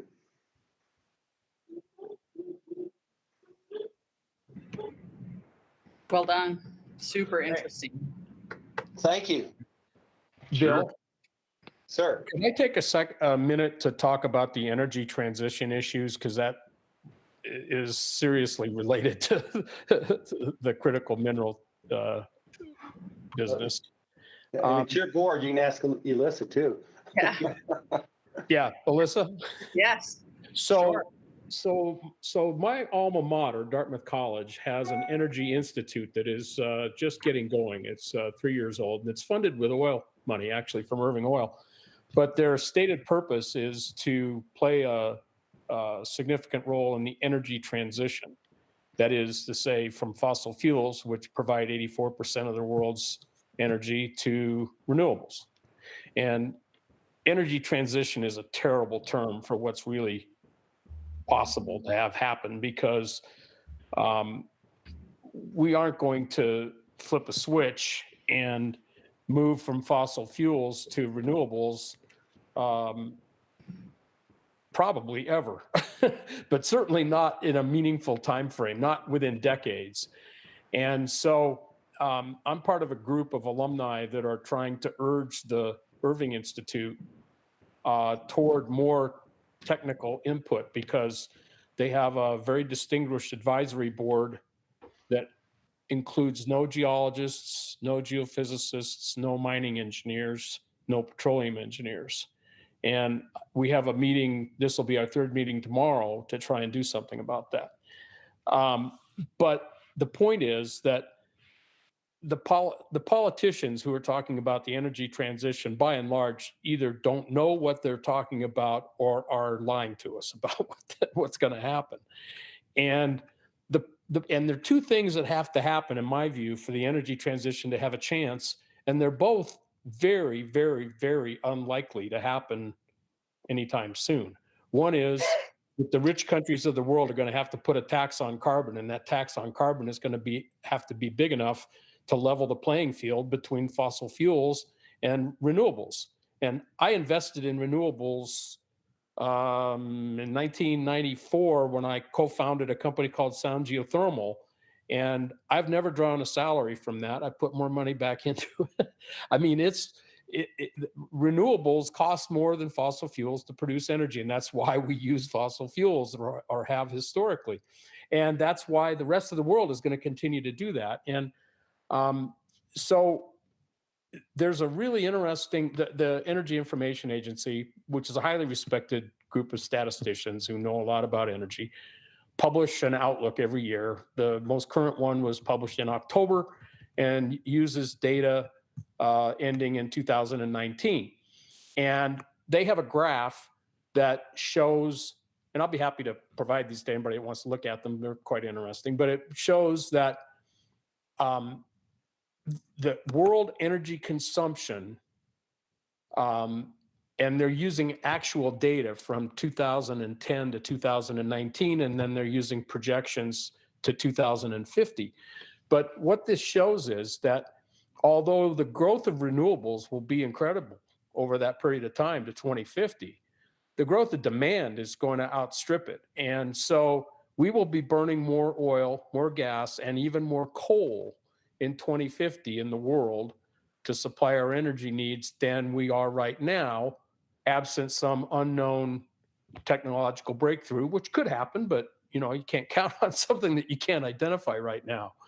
And so the truth is that while renewables will take up an increasing percentage, the volume of oil, gas, and coal consumption is going to continue to increase as well. Not as rapidly as it had, but it's still going to increase. That's one issue. There needs to be a carbon tax, and I mean it's $100 a ton or something like that to make any of this make sense. The other thing is that carbon capture, utilization, and sequestration has to happen because we are going to be burning all these fossil fuels. So we have to find a way to do it that doesn't poison the atmosphere. And again, that is something that the rich world is going to have to handle because the cost of CCUS is probably not within the capability of individual participants in industry to bear in general. It's going to be a cost that's going to have to be borne by the rich governments of the world. And they're not going to have to, it's going to be like the pandemic. I mean, we're watching the vaccinations take place in the rich world countries, and all the poor world countries haven't been vaccinated yet, and they aren't going to get vaccinated probably until we make it happen for them, help them do it. And it's going to be the same with carbon capture, utilization, and sequestration, in that the cost of that technology is so large that it's going to come from the rich nations. And the other thing is that there is an interesting report that was put out last year by the World Bank about critical minerals, or about minerals for renewable energy. And there's a nice chart in that shows 19 minerals that are, and many of them are critical minerals, but not all, but that are required for the energy transition. It's called the mineral intensity chart. And it takes the various types of renewable energy and then lists these 19 minerals and checks a box for each one that's required for that technology. And copper, for example, is required for every single one of them. Now, copper is not a critical mineral. It's not in short supply. We know where there are huge copper deposits all over the southwestern United States. There are two that are getting ready to go into production, I guess. Yarrington, there's a mine being permitted, a new mine, not the old mine being reactivated, but a new mine in Yarrington, Nevada. And there's also a project in Arizona that's in the permitting phase. But it takes 10 years plus to permit a copper mine these days in the United States. So the idea that we're going to be at, net zero in 2030, which the town that I live in seems to believe, is crazy, because when electric vehicles have become a significant factor, we're going to need twice as much copper as we have right now, and it'll take however long it takes to permit the mines that are required to produce that. And you talked about lithium. There's a lithium mine that's going through the permitting process at Thacker Pass in north central Nevada, and it's on BLM land, and the BLM approved the final environmental impact statement on it, and then was sued by the Center for Biodiversity, I think in February, over that document. And so what we have here is a mineral that's absolutely required for batteries and for electric vehicles and battery storage and all those kinds of things. And people from the group that's suing saying, well, yeah, we support electric vehicles as long as we don't have to have new mines to make them happen. We are not headed for a pleasant result to all of this, because I mean, if you just look at the domestic political situation and then look at the international political situation, it's just really hard to imagine that these huge, expensive decisions are going to get made in a time frame that allows really anything significant to happen. And I'm in favor of it happening. I'm just saying, canceling pipelines because we don't need them anymore, and not permitting new oil and gas wells because we aren't going to need oil anymore is just absolutely misinformed stupidity. And as people who understand these things, we ought to be out there talking about them more. And I appreciate your publication, which is helpful in that regard, Stephanie and Andrew, and I'm glad you brought this to us today. But this is a huge problem that people don't understand, and all we're trying to get the Irving Institute to do at my old college is have enough of an interface with the undergraduate student body so we don't graduate energy ignorant people from our school. Mark, do you mind if I ask, what was the organization that you said produced that mineral intensity chart? Because World Bank. Okay, I can send it's part of an entire paper on mineral intensity. Okay. And it was published last year. I could send it to you if you'd like. Yeah, that would be great, just to make sure I have the right one. Yeah. I've made my own figures referring to this exact topic, because it's an issue for us in Utah when copper gets left out of the conversation, especially because I'm very much agree with you about the long-term need for copper as well. So this is kind of the other side of critical minerals, is that it doesn't necessarily cover battery metals or energy transition metals as well. So. Well, in the rare earth element situation, I mean, the Mountain Pass, which has been a rare earth mine for a long time, not in continuous production, but Molycorp, or whatever it's called now, is producing it now. But China produces 90% rare earth. Well, Mountain Pass also has to ship their concentrate. And Mountain Pass sends their concentrates to China for processing. Yeah. So, we're producing it in the United States, but we can't get the value of it without sending it to China. And the other problem with all of these commodities is that we've gone through a period of relatively low commodity prices that's lasted a long time. I mean, I started out in the copper business in 1973, and the price of copper was $1.28. Well, the price of copper is $4 today, so it's cheaper today in constant dollars than it was when I started my career. And I left the copper business within a year of getting there, because the price went from $1.28 to 64 cents. And I was a geologist for an underground copper mine in Arizona, and you couldn't mine copper underground for 64 cents. So, and you're looking in with rare earths, there's a project in the Black Hills in Wyoming, just off of Interstate 90, going through the permitting process, and they have now voluntarily asked to have their EIS suspended because it has a use-by date on it, and price of rare earth element. We know we're going to need them, but the price of rare earth metals or rare earth elements today isn't high enough to justify opening a new mine. And so they're asking the feds to suspend, the U.S. Forest Service to suspend their permit process so that they can resume it under a economic scenario that would allow them to actually use the permit to mine. I mean, we're just in the silliest situation, but it's sad because it's tremendously important. And the work you guys are doing so that we can see this in Utah is also, I mean, there are a lot of copper deposits in Utah still that have been drilled out and looked at pretty hard several times, and probably will get a chance now sometime in the future. Anyway, I've had my rant, but thanks, Mark. I was just spending my time on lately. I appreciate that.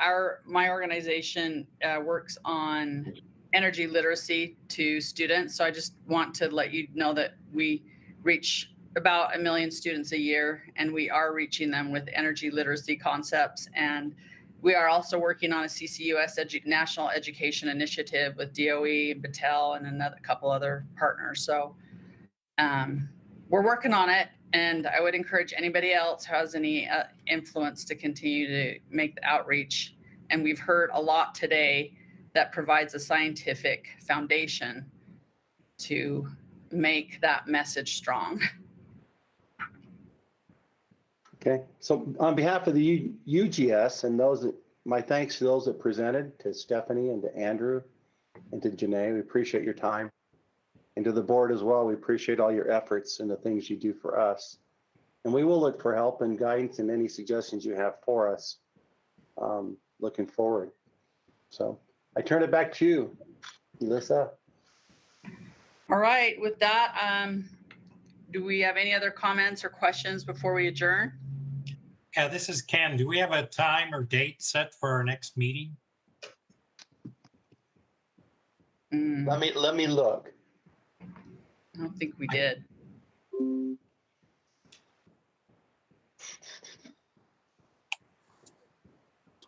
I have it on August 11th on my calendar.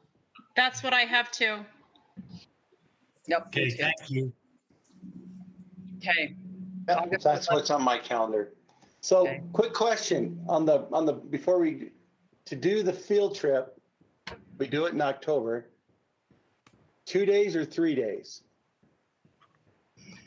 If it's in southwestern Utah, I'd say 3 because that's a lot of driving. Okay, so we would say Monday or Thursday, Friday, or Friday, Saturday, Sunday. Is that correct? Is that what you want? 8th through the 10th, or Thursday, Friday, Saturday, either one. We can do either one. What would the board like us to do? The Huntsman Senior Games are October 4th through 16th, and you might find it very difficult to find housing in St. George. So we start early. How'd you feel about going after the 16th? I mean, that's still a nice time down in that part of the country. Yeah, you also have Columbus Day on Monday the 11th, and then UEA is usually it'll probably be the 14th and 15th. So there might be a lot of people vacationing down there that time as well. Having lived some time down there, during that time of year, there's always something happening. Volleyball tournament, soccer tournament, baseball tournaments, pickleball games. Yeah, we don't need that many rooms. I mean, it's not like we're a convention or anything. If we reserve something soon, I think we'd be all right. But yeah, we just can't wait till August to start booking this kind of stuff. No. Yeah, that's why I'm asking if you guys want to pick some dates. Are you in the senior games, Dave, then? Yeah, 4th through the 16th. I actually signed up for pickleball down there. That's how I know this. And somebody said you better get a reservation down there quickly because it's a tough time of the year. It is. We'll just stay at your house, Bill. Don't worry. I don't have that house anymore. Oh, you don't, do you? That's right. The builder bought my home back. I'd forgotten about that. The other thing we could do is not necessarily stay in St. George. Since we could move a little farther afield, like Santa Clara. That's good. Yeah. Just thinking out loud. Mesquite. We could do Mesquite if we wanted. We can't. It's out of the state. Well, we have some border towns that are considered in-state for our purposes. Wendover, maybe. Wendover is certainly one of them. Maybe Jodi would know whether Mesquite was part of that. Littlefield, which is in Arizona. Yeah. Kanab. So what dates do you want us to try and work on?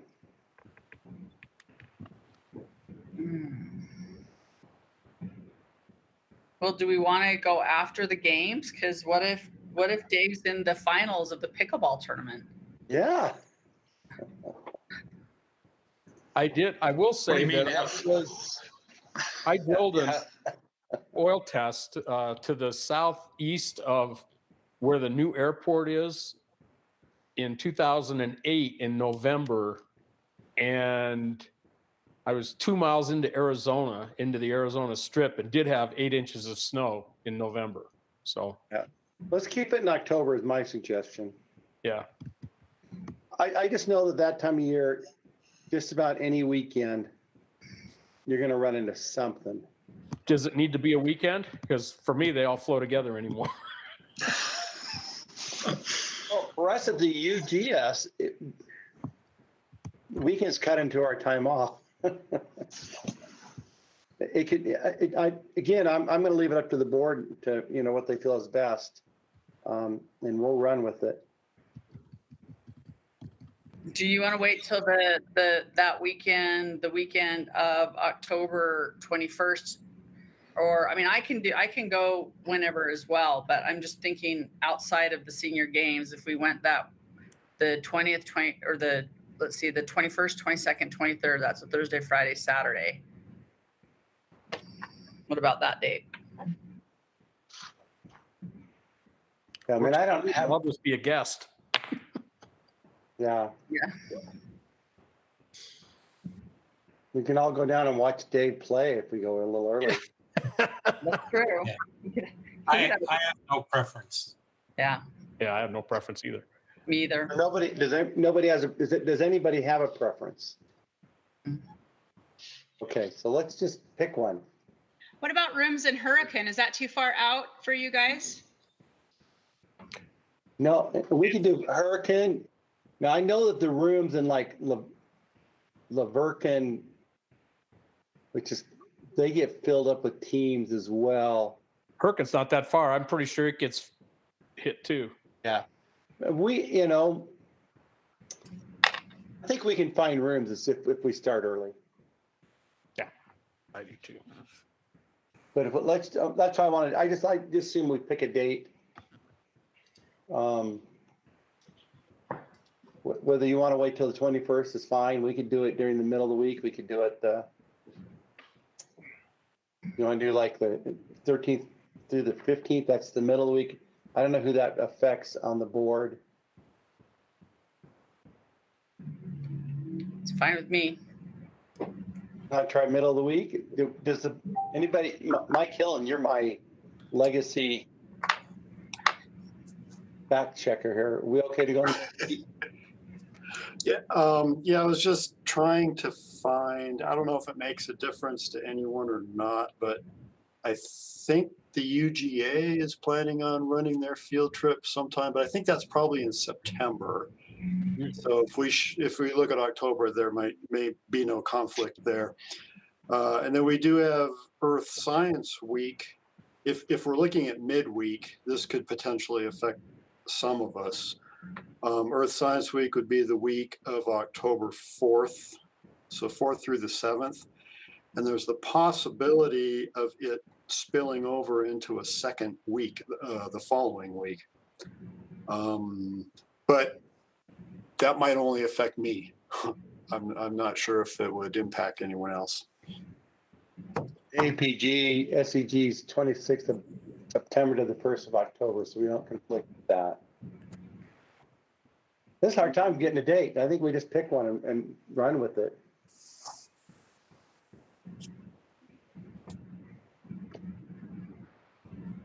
Did you want to go with that 13th and 14th, 15th? Let's go for it. Let's put it down. Okay. We'll start checking on rooms. Okay. I think most of the board is really pretty flexible, so. Okay. So I'm going to move this then to those dates, and we will see what we can come up with. Okay. And if we need to get back to you, we will. Okay. Okay. Thank you. All right. Do we need to talk anything else about the field trip? No, I'm good on my end. All right. Then I think before we adjourn, I just wanted to thank Janae and Andrew and Stephanie and all of the UGS and also Cheryl, Jodi, Mike, and Bill. Is there anything else we need to finish up with? Bill? No, we're good. We're good. Okay, well, I'd like to go ahead and end the meeting. It is now 11:45 and hope everybody has a great day. Thanks everyone for. Hang on one moment. Do we need to have a move? Mike Hylland, my parliamentarian. I think in the past, there's been a motion to adjourn the meeting. I move we adjourn the meeting. Okay. I second it. Okay, that sounds good. Can we probably need to get the checklist for public meetings, I guess, edited because none of that's reflected in this. So we'll go ahead. We don't. I was just asking. Okay. All right. So on the proposal, I say aye. Aye. Aye. Okay. And we've double covered it just in case. Yes. Okay. Thank you to all of you. All right. Thank you. Bye.